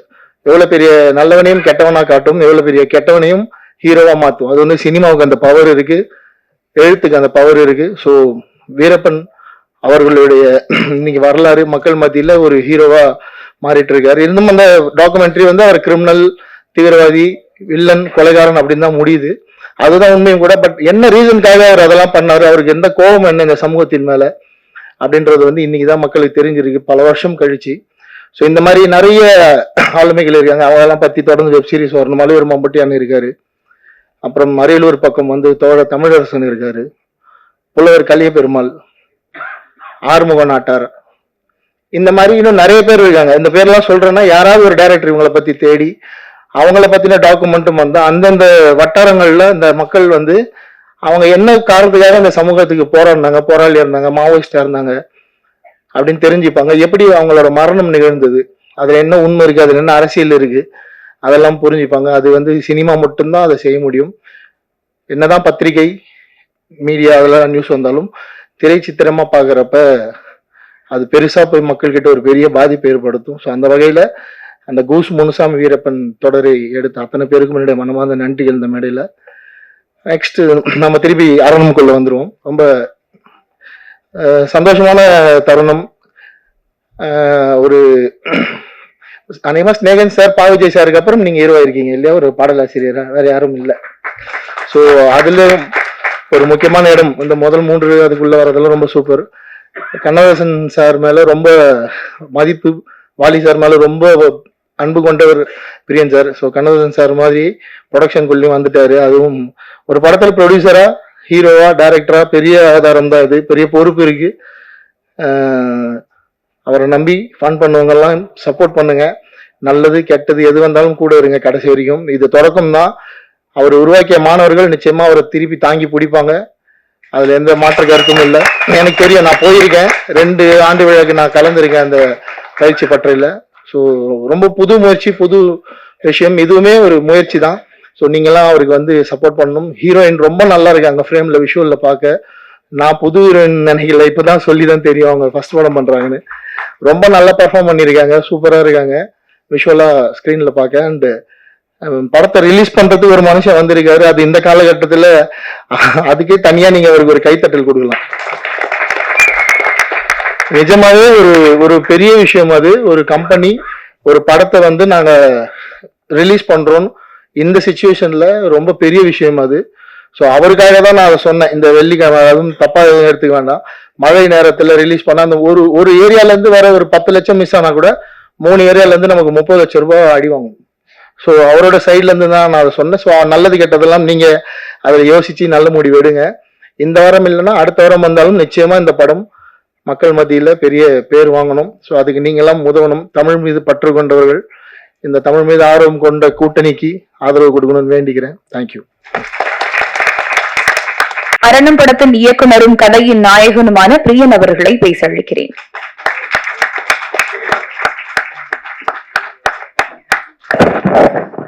சுயம் கொளுத்தி படைப்பாளனுக்கு தமிழ் தாய்க்கு வணக்கம். மேடையில் அமர்ந்திருக்கக்கூடிய அன்பு சொந்தங்களுக்கு வணக்கம். என்றும் ஏணியாயிருந்து எங்களை ஏற்றி வைக்கக்கூடிய, எழுத்தை என்றும் உச்சத்தில் வைத்திருக்கக்கூடிய அத்தனை பத்திரிகை ஊடக நண்பர்களுக்கு வணக்கம். என் நெஞ்சிற்கினிய தமிழ் திரைப்பட சொந்தங்களுக்கு வணக்கம். அரணம் ஒரு ஒரு பெரும் தருணம் தான் அது. அதாவது ஒரு சொல்லியிருந்தாங்க பெரும் புள்ளிகள் எல்லாம் வரலன்னு. பரவாயில்ல, சிறு சிறு புள்ளிகள் சேர்ந்து தானே ஒரு நாள் பெரும் புள்ளி ஆகும். வைக்கலாம். அதனால ரொம்ப நல்ல பெரிய அனுபவம். ஆனால் இது நல்லா இருக்கு எனக்கு இந்த அனுபவம். அதனால அவர் சொன்ன மாதிரி ஆன்டி டிப்ரெஷன், இன்சோமினியால இது எல்லாமே வந்துருச்சு எனக்கு. அது பரவாயில்ல. ஆனா 20 வருடம் சினிமால இருந்தவனே நீங்க இந்த அடி அடிக்கிறீங்கன்னா புதுசா அவரோட என்ன அடிடாடி அடிப்பீங்கன்னு தோணுச்சு எனக்கு. ஆனா ஒரே ஒரு திமிரு, அது தமிழ்னால இருறா நான் நின்று பாக்குறேன்டா நிக்கிறேங்க, வேற ஒன்றும் இல்லை. வேற ஆளா தான் நிற்பாங்கன்னு தெரியல நான் இருக்கிற இடத்துல. அப்பேற்பட்ட ஒரு விளையாட்டு விளையாடுறாங்க சீரியஸா. என்ன மாதிரியான அரசியலா இருக்கு. ஒரு கலைக்குள்ளேயே கலையை கொள்கிறவர்கள் இருக்கிறது அது சினிமாவா தான் போல இருக்கு. வெளியில இருப்பானான்னு தெரியல. வெளியேருந்து ஒரு எதிரி வருவான், வெளியேருந்து ஒரு விஷயம் வரும், எங்கேயாவது ஒரு 2 துரோகி இருப்பான், இடுப்புல குத்துவான். மொத்த பேர்ல சுத்தி இருக்கிறவங்களுக்கும் சினிமாவை அழிப்பதற்கான நாட்களாவே இருக்கிறாங்கன்றத உண்மையுமே கண்மாடி பார்க்க நேர்ந்தது. இன்னொரு பாடலாசினா வருவோம், 25 பேர் இருப்பாங்க, அதுல 2 நிமிஷம் நம்ம பேசிட்டு இறங்கி போயிடுவோம். இதுதான் நமக்கான மேடை. அந்த ஒரு 2 வருஷம் வேற ஒரு பார்வை. இங்க வந்திருக்கக்கூடிய அனைவருக்கும் நன்றி. நான் சொன்ன மாதிரி மோகன் அவர்கள் எல்லாம் வெளியாலாம் கிடையாது. அதனாலதான் நான் அவரை நான் விருப்ப விருந்தினர் லிஸ்ட்லயே சேர்க்கல. அவர் என் குடும்பம், எனக்கு 15 வருடம் எனக்கு தெரியும் மோகன் அவர்களை. நான் ஒரு அடிப்படையில இருந்து நாங்க பயணிச்சிருக்கோம். பழையவனார்பட்டிக்கு முதல்ல இருந்து அவரு எனக்கு பழக்கம்ன்றதுனால ஒரு முறை சொல்லியிருக்காரு, அண்ணே ஒரு புது பையனுக்கு பாட்டு தரேன், குக்குன்னு ஒரு பாட்டு எழுத போறானே, நீங்க என்னென்ன சொல்றீங்கன்னா சந்தோஷமா கொடுங்கன்னு சொன்னேன் அவர்கிட்ட. எனக்கு பாட்டு வேணான்னு சொல்லி நான் ஒரு புது பையனுக்கு பாட்டு கொடுத்தேன், அந்த திரௌபதியில நினைக்கிறேன். எனக்கு வேணாம், நான் எழுத 400 ஒரு பாடல் ஆயிரும், நீங்க அந்த புது பையனுக்கு கொடுங்க. அந்த பையன் பேச வச்சாரு. அந்த பையனுக்கு பேசினாப்புல ரொம்ப மகிழ்ச்சி. ரொம்ப யதார்த்தமான ஒரு கலைஞன், ஒரு பெரிய தில்லு உள்ளவர். அதுதான் வேணும் இன்னைக்கு. அதெல்லாம் இன்னைக்கு காணா போச்சு. இன்னைக்கு கலைஞர்கள் வீரியமே இல்லாம இருக்கிறாங்கன்றது ரொம்ப கோபமா இருக்கு. மோகனுக்குலாம் சரியான வீரியம் இருக்குல்ல. இப்படிதான் அன்னைக்கு எல்லா கலைஞர்களுமே இருந்தாங்க. நீங்க யோசிச்சு பாருங்க, ஒரு காலகட்டத்துல அவ்வளவு தைரியமான வீரியமான கலைஞர்கள் இருந்தாங்க. படமே நீ பார்க்க கஷ்டமா இருக்குது. வெட்டுறான் குத்துறான் இருக்கட்டும், என்னமே. அதுல நன்றி மோகன் அவர்களே. இருந்தாலும் சொல்றதுக்காக ஒரு பேச்சுக்காக மகிழ்ச்சி. ஒரு 3 தரப்பா பேசியிருந்த இந்த இடத்துல அரணம் குழுவுக்கு என்னுடைய நன்றியை தெரிவிச்சுக்கிறேன். முதல்ல கதைநாயகி வர்ஷா, அதாவது தன்னுடைய இசை வெளியீட்டு விழாக்கு, தன்னுடைய படத்துடைய ப்ரமோஷனுக்கே வரமாட்டாங்க கதைநாயகிகள். இந்த பொண்ணு எனக்கு கிட்டத்தட்ட அசிஸ்டன்ட் டைரக்டர் மாதிரி அவ்வளோ வேலை பார்த்துருக்காங்க. அது இப்படி ஒரு கதாநாயகி கிடைப்பாங்கன்னா கிடைக்க மாட்டாங்க சத்தியமா. அதாவது அவங்களுடைய ஷெடியூல் முடிச்சுட்டு போயிடுவாங்க. நீங்க நம்ப மாட்டீங்க, மொத்த படமும் அவங்க என் கூட தான் இருந்தாங்க முழுக்க. நீங்க இருந்துருங்க, ஏன்னா எங்களுக்கு எந்த கேப் கிடைக்குமோ எங்களுடைய காம்பினேஷன் நாங்க பதிவு செஞ்சுட்டே இருப்போம். 12-12:30 மணிக்கு திடீர்னு போய் சேலை மாத்திடுவாங்கன்னு சொல்லுவேன். நம்ம அப்படியே சட்டை மாத்தி வந்துடலாம். ஓடி போயிட்டு தட ஓடி கிளம்பி வருவாங்க. அவ்வளவு தூரம் இந்த நிமிஷம் வரைக்குங்க ஒரு சப்டைட்டில் ஒரு சின்ன ஒரு திருத்தம் இருக்குன்னா அதை அவங்க பார்த்து சொல்லிட்டு இருக்காங்க. ஆச்சரியமா இருக்கு. என்ன கேட்டீங்கன்னா அவங்க கதை நாயகின்னு சொல்றோட ஒரு சிறந்த கலைஞர்னு சொல்றேன் இந்த படத்துக்கு. நான் அப்படிதான் அவங்கள சொல்றேன். ரொம்ப நன்றி. அதே போல ஒளிப்பதிவாளர் அவரும் ரொம்ப சிறப்பு. ஒரு முறை என்ன அவருடைய தப்பா எடுத்துக்கேன் சார், அவரோட வயது கருதி மேல ஒரு உயரத்துல ஏறி ஒரு சின்ன அரசெங்கல்ல நடக்கணும், விழுந்தாருன்னா முடிஞ்சு போச்சு. அந்த அரசெங்கல்ல ஏறி ஷூட் பண்ணணும்னு சொல்லிட்டு இருக்கேன். சார் இது மேல ஏறி நடக்க முடியுமா? அரசெங்கல் செவுரு தான் இருக்கு பில்டிங் மேல. திரும்பி பார்த்தா கேமரா தூக்கிட்டு மேல எடுத்தாரு. எனக்கு பக்குது அசால்ட்டா எடுத்துட்டு, அதெல்லாம் பெரிய விஷயம். ரொம்ப நன்றி சார் அந்த வகையில. அதே மாதிரி இந்த படத்துக்கு ரொம்ப முக்கியம். ஏன்னா இந்த கதை எப்படிப்பட்ட கதை, அதை கொடுத்து நான் அடுத்து பதிவு செய்யறேங்க. ஒரு எழுத்தை நம்பியே வந்த ஒரு படம் இது. அந்த வகையில PK அவர்கள் அலுவலகத்தில் கூட்டு முதல்ல கதை சொன்னேன். அவர் வார்த்தை சொன்னாரு, சார் எனக்கு சம்பளமே நீங்க என்ன வேணா கொடுங்க, நான் படம் பண்றேன்னு சொன்னாப்புல. இன்னைக்கு எந்த டெக்னீஷியன் அப்படி சொல்லுவாங்க? சம்பளத்தை விடுங்க சார், இந்த கதை ரொம்ப வித்தியாசமான ஒரு படத்தொகுப்பாளரா இது எனக்கு பேரை தரும், ஏன்னா விட்டுருங்க, இந்த படம் எனக்கு நான் செய்யறேன் அப்படின்னு சொல்லி ஒரு விஷயம் செஞ்சாப்புல. ரொம்ப மகிழ்ச்சி. நன்றி PK அவர்களே. அதே போல என்னுடைய இசையமைப்பாளர் இன்னொரு கதையனாகி எல்லாருக்கும் ஒரு சிக்கல் இருக்கு. உங்கள்ட்டையும் ஒரு வேண்டுகோள் வச்சுக்கிறேன், தயவு செஞ்சு பாத்துக்குங்க. சுத்தி காய்ச்சலா இருக்கு, எல்லாருமே உடல்ல சரியில்லாம இருக்காங்க. அதனால ஒரு அன்போட நான் உங்களை கேட்டுக்கிறேன், நீங்க தண்ணி குடிக்கிறது எல்லாம் சாப்பிடுறது எல்லாமே பாத்துக்குங்க. ஓமந்தூரார்ல ஒருத்தர் அட்மிட் ஆயிருக்காப்ல, இசையமைப்பாளர் இடத்துல அட்மிட் ஆயிருக்காப்ல, இந்த பொண்ணு மதுரையில் அட்மிட் ஆயிருக்கு. எல்லாருக்குமே உடல் சரியில்லாம போகுது, ஒரே மாதிரியான பிரச்சனை வருதுங்க. அது இந்த மழைக்கு பிறகான சிக்கலான்னு எனக்கு தெரியல. நீங்க எல்லாருமே வெளியே போயிட்டு இருக்கிறவங்க, வெளியே சாப்பிட்றவங்கன்றனால ஒரு அன்பு கோரிக்கையா வைக்கிறேன், தயவு செய்து உங்களுடைய உடல்நிலையை பார்த்துக்குங்க. தண்ணி உணவுல மட்டும் கொஞ்சம் கவனமா இருங்கன்னு நான் கேட்டுக்கிறேன். இல்லைன்னா இன்னைக்கு அவங்க எல்லாம் வந்திருப்பாங்க, அவங்க வர முடியாது. இசையமைப்பாளரே இல்லை பாருங்க, அவர் வர முடியாத ஒரு சூழல்ல ஒரு சிக்கல் நேர்ந்தது. அந்த ஒரு சமூக அக்கறையோட உங்களையும் கேட்டுக்கிறேன்.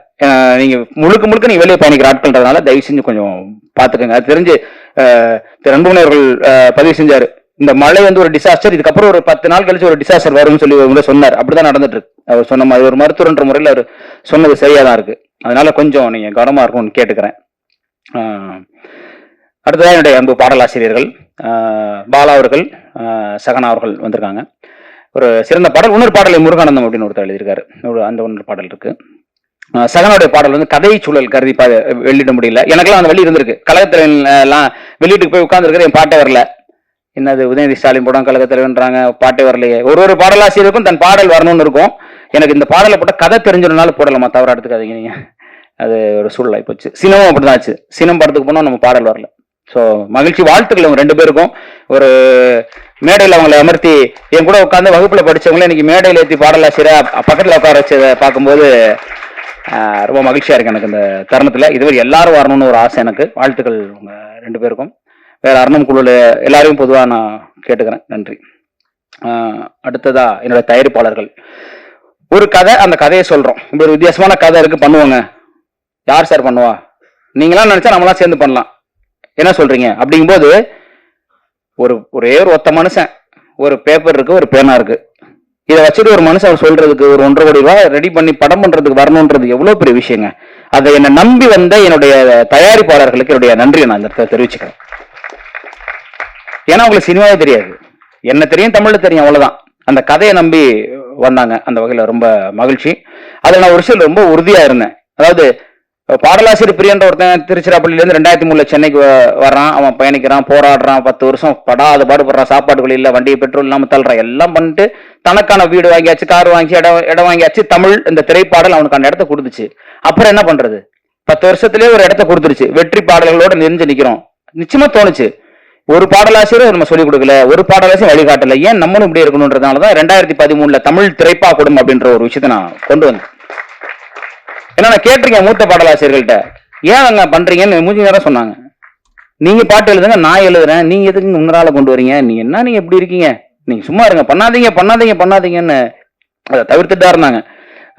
பெரிய பாடலாசிரியர், நம்ம தலைமுறை கடந்த மூத்த கவிஞர் வாலிபர்கள் மட்டும்தான், யாருமே செய்யாத விஷயம் நீ செய்ய அப்படின்னாரு. எனக்கு கண்ணதாசருக்கெல்லாம் பாடலாசிரியர் தான் பேர் வரும், ஆனா உனக்கு தான் பாடலாசிரியர் உருவாக்கிய பாடலாசிரியர் பேர் வரையா அப்படின்னு அர்த்தம் சொன்னாரு. அந்த ஒரு மகிழ்ச்சி. அப்ப 13 இருந்து 23 வரைக்கும் என் 10 வருஷம் நான் அப்படிதான் வாழ்றேங்க. என்னுடைய பாடல்கள் குறைஞ்சு போச்சு. நீங்க பாத்தீங்கன்னா தெரியும், 2003 2013 வரைக்கும் தட்டி தூக்கி இருப்பேன், அவ்வளவு பாடல்கள். அப்புறம் 13 இருந்து 23 வரைக்கும் பாத்தீங்கன்னா எழுதித்தான் இருக்கேன், இப்போ வரைக்கும் எழுதித்தான் இருக்கேன். இருந்தாலும் பாத்தீங்கன்னா கொஞ்சம் கம்மியா இருக்கும். ஏன்னா நான் சம்பாரிச்சு இன்னொரு கார் வாங்கலாம், இன்னொரு வீடு வாங்கலாம், அதனால என்ன பண்ண போறோம்? போகும்போது ஒண்ணும் கிடையாது.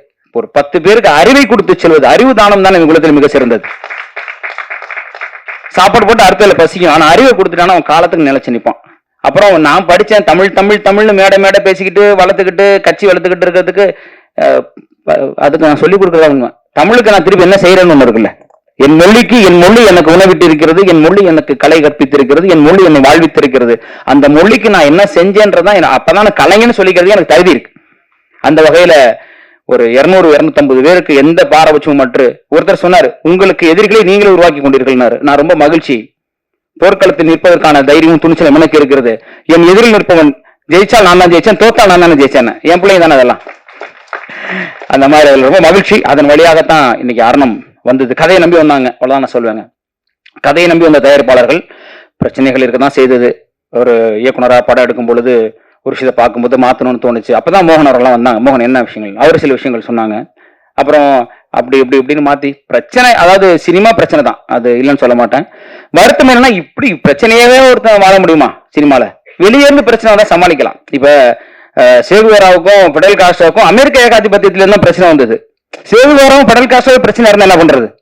இங்க அப்படிதான் இருக்கு இல்லையா? அமெரிக்க ஏகாதிபத்தியம் இருந்துச்சு, தைரியமா எதிர்த்தாங்க. அதுக்கு ஒரு காரணம் இருந்து வெளியேந்து ஒருத்தன் உள்ள வந்தான்.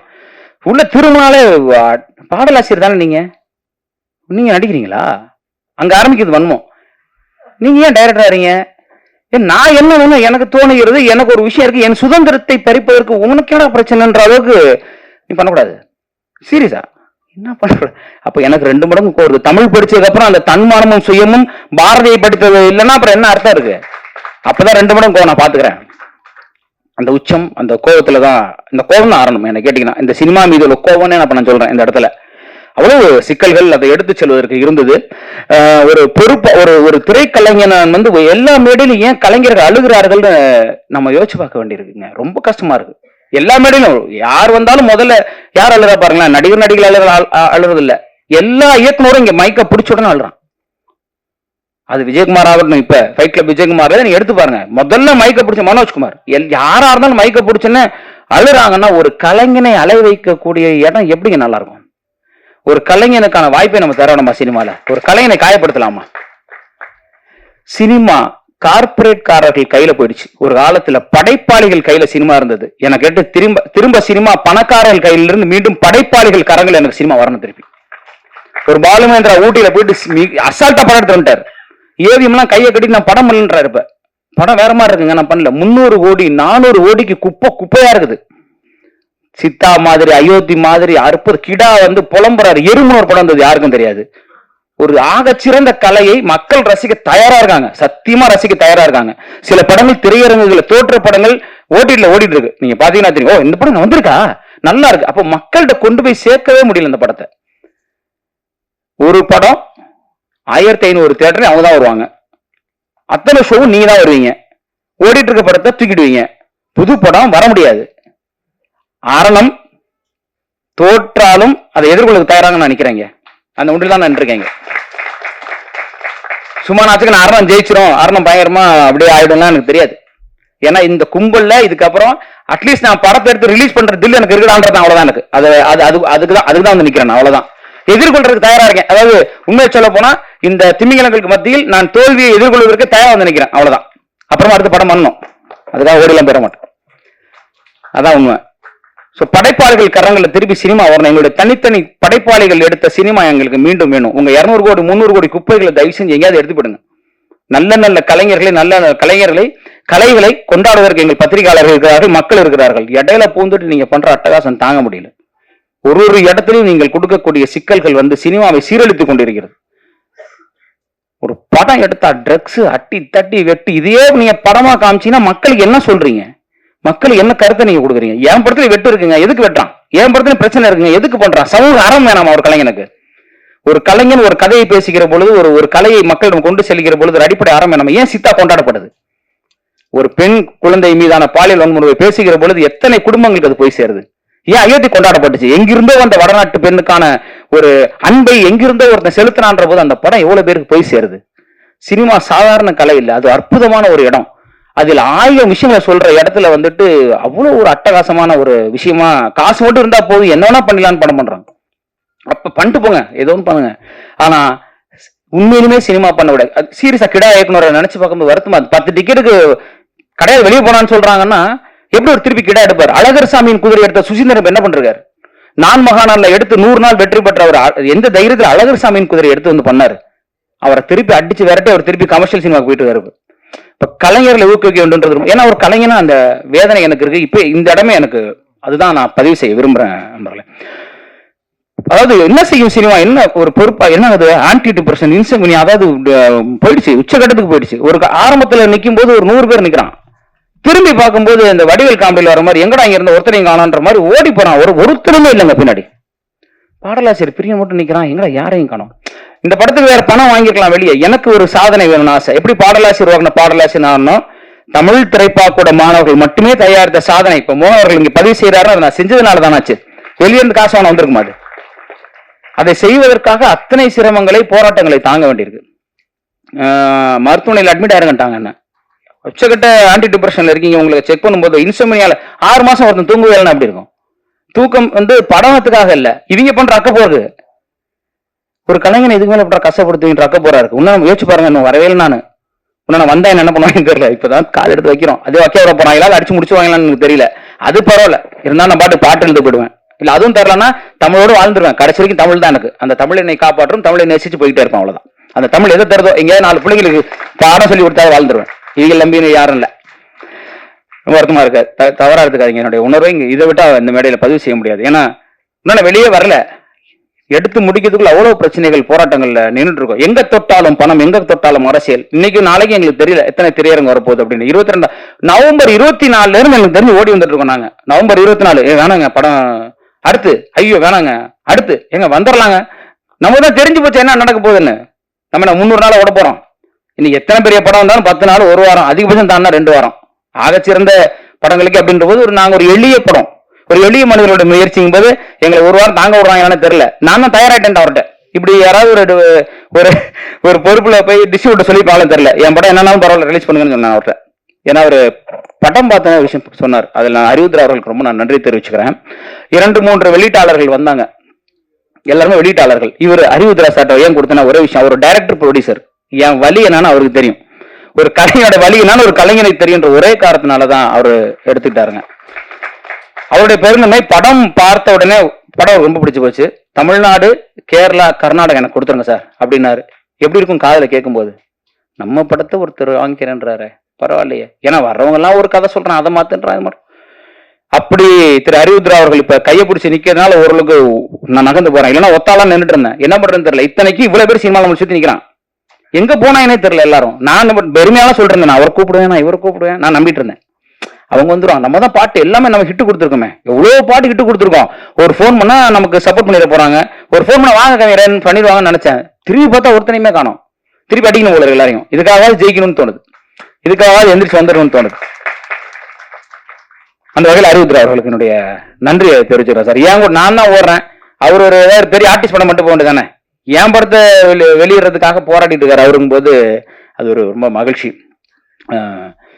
போராட்டங்கள் தான், சிரமங்கள் தான். இப்ப பாருங்க, இப்போ மோகன் அவர்கள் ஒரு விஷயத்த சொன்னார், 29 கூட போலாமான்னு. ஆலாம் ரைட், தயார் தான். இத்தனை வருடங்கள் காத்திருந்தவர்களுக்கு இன்னொரு வாரம், நீங்க சொன்னது சரிதான். ஒரு பிரச்சனை இருக்கும்போது நம்ம எப்படி கொண்டு வரும், 30 லட்ச ரூபான்றது பெரிய விஷயம்.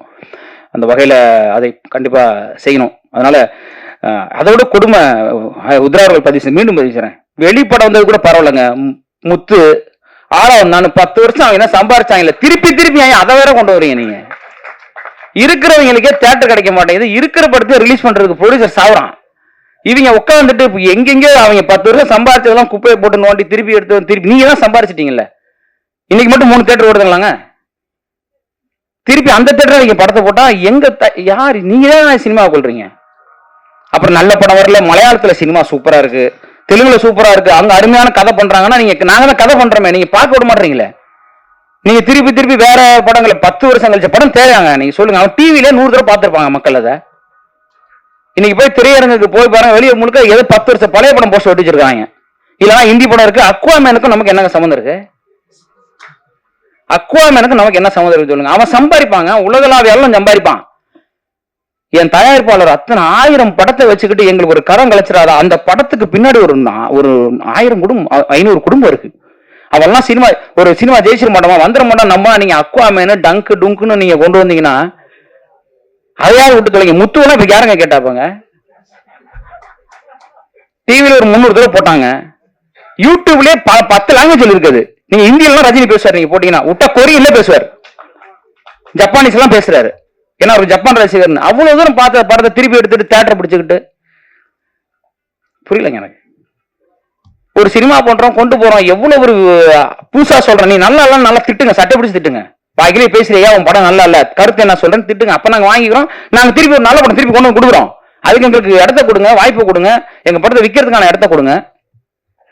சுத்தி நின்றுட்டு ஒண்ணு முத்து ஆள வந்தான்னு டங்குன்னு காமெடி பண்ணிருக்காங்க. இதுக்கு பின்னாடி நாங்க 10 பேர் இங்க போராடணும். ஐயா படம் கொடுங்க ஐயா. எத்தனைங்க எந்த தொழிலுங்க முதல்ல கை கட்டுறான்? கார்பரேட்காரன் கையை வைக்கிறானே. எங்க போனாலும் பணம் போட்டு ப்ரொடியூசர் தான் கை கட்டுறான். எந்த தொழில அது நடக்குமா? அது நமக்கு வரவும் மாட்டேங்குது. வேற நம்ம கட்டி பழக்கிறதா பரவாயில்ல, நம்ம இப்படி நிக்கிற ஆளு பழகிட்டோம் இப்படி என்னன்னு ஒண்ணும் நடக்க மாட்டேங்குது.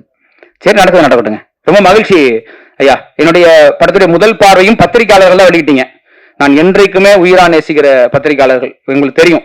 மேடை ஏற்றி உங்கள் கரங்களால் தான் யாரும் வேணாங்கன்னு சொல்லி உங்களை வச்சுதான் அதை வெளியிட்டு அதே வார்த்தை தான் நான் ஹரிசார்ட்டி சொன்னேன். சார் யாருமே வரலன்னா என்ன சார், எழுத்தே நம்பி இருக்கக்கூடிய நம்ம நேசிக்கக்கூடிய பத்திரிகையாளர்கள் இருக்காங்க, நான் அவங்களை எப்பவுமே மதிக்கிறேன், அவங்க போய் எனக்கு அப்படின்னு தான் நான் சொன்னேன். நீங்க வேற வழி இல்லை. ஏன்னா எங்க போனாலும் ரொம்ப காசு கேட்கறாங்க, எதை தொட்டாலும் காசு கேட்கறான் பெருசா. அந்த அளவுக்கு திருமணம் காசு கேட்கறான், பயமா இருக்குது. ஒரு இன்ஸ்டால 2 நிமிஷம் ஆடுற பொண்ணு 50,000 கேக்குது. ஓ, ஹீரோயினுக்கே சம்பளம் கொடுக்க மாட்டான். நீங்க என்ன 2 நிமிஷம் ஆடுறதுக்கு 50,000 கேக்குறீங்க? ஒரு பொண்ணு கேரளால ஆடுறது 2 lakhs சார் அப்படின்னுச்சு. எதுக்குமா அப்படின்னு அது 30 செகண்ட்ஸ். அம்மா 30 நொடி நீ ஆடுறதுக்கு 2 லட்சம் அம்மா. எங்க கலைஞன்ட்ட கொடுத்தா 2 வருஷம் விடிய விடிய வேலை பார்ப்போம்மா. அதை கொடுத்தீங்கன்னா எங்க திரும்பினாலும் நம்மளால முடியாதுங்க. நம்மளால ஒரு படம் எடுக்க முடிஞ்சதுங்க, தரமான ஒரு படம் எடுத்திருக்கோம், அதை நம்புறேன் நானு. அதுக்கான உத்தரவாதம் நான் உங்களுக்கு கொடுப்பேன். ஏன், ஒரு எழுத்தாளனின் கதை, ஒரு எழுத்தாளனின் கதை இது. அரணம் என்பது ஒரு எழுத்தாளன் எழுதிய கதை. நல்ல கதை கேட்டீங்கன்னா, ஒரு நல்ல கதை பார்க்கணும். ஒரு நல்ல கதை இல்லைங்க, இன்னைக்கு நல்ல பாடலே இல்லைங்க. என்கிட்ட கேட்டாங்க, சார் நீங்க மஸ்காரா போட்டு மயக்கிறீங்க, மக்காவலா போட்டு எழுதுறீங்களே.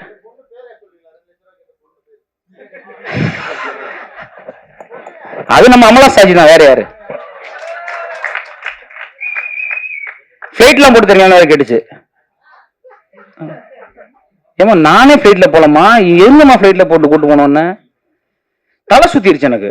இல்ல பஸ் காதல உள்ள சரியா எங்க மேனேஜர்ட்ட பேசுறாங்க, பிஆர்ஆர்ட்ட பேசுறாங்க. யோ என்னையா நினைச்சிட்டு இருக்கீங்க, என்ன நடக்குதுங்க? இன்ஸ்டா மட்டும் ஒரு திறந்து வச்சுட்டு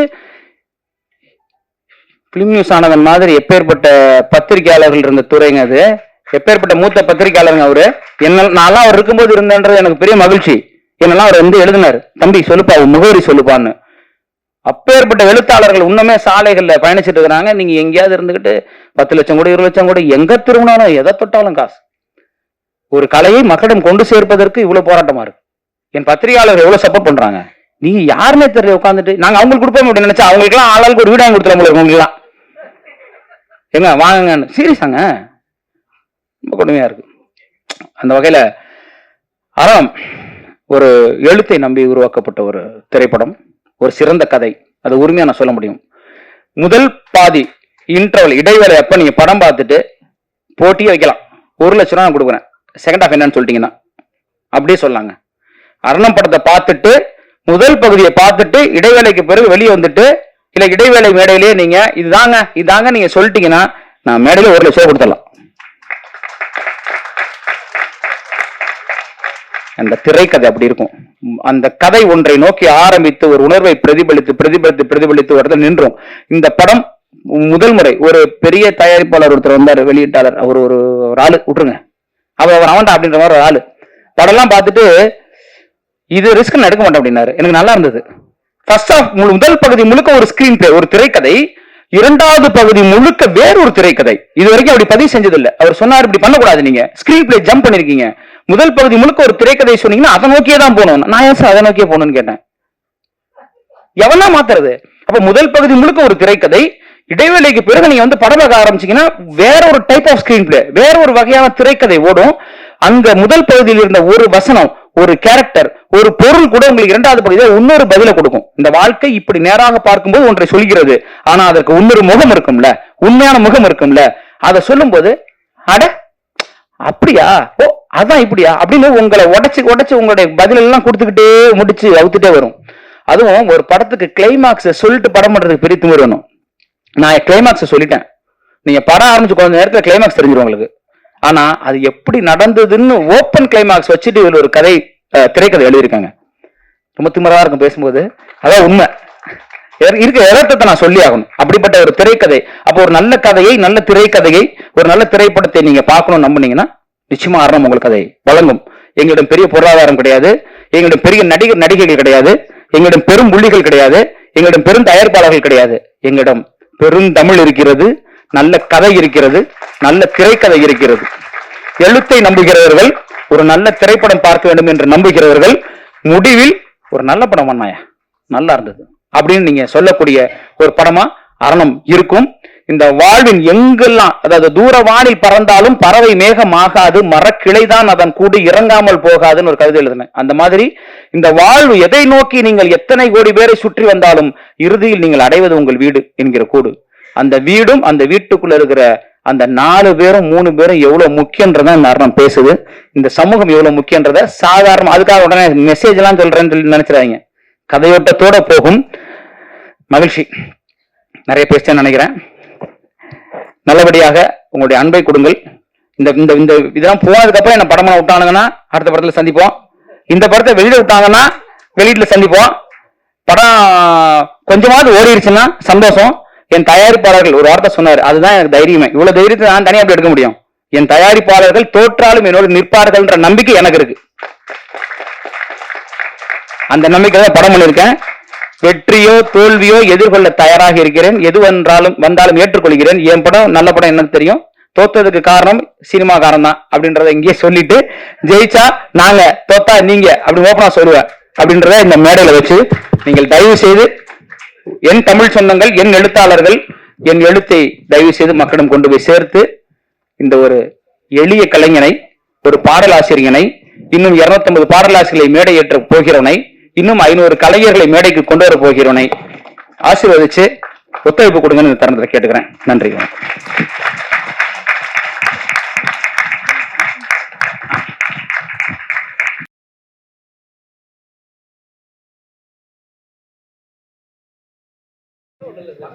கேள்விகள் இருக்கிறதா?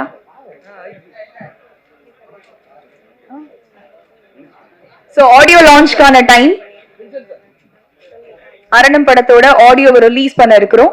சிறப்பு விருந்தினர் மோகன்ஜி அவர்கள் படக்குழுவினருடன் இணைந்து ஆடியோவை வெளியிடுவார். ஹலோ, ஏங்க ஆடியோ லான்ச் வெளியிலங்க, கிளம்பிட்டீங்க? எல்லாம் பேசிட்டு சிடி கொடுக்க மாட்டாங்க, தயவுசெய்து வந்துருங்க.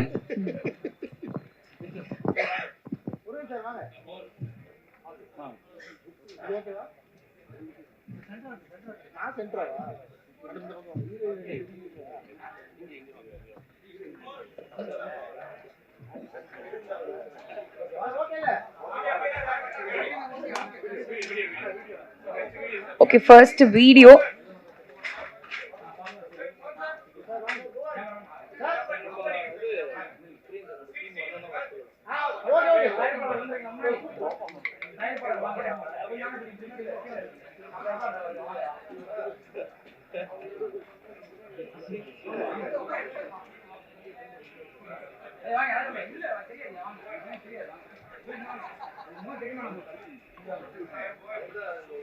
உங்களையும் ஜாயின் பண்ண சொல்றாங்க டீமோட.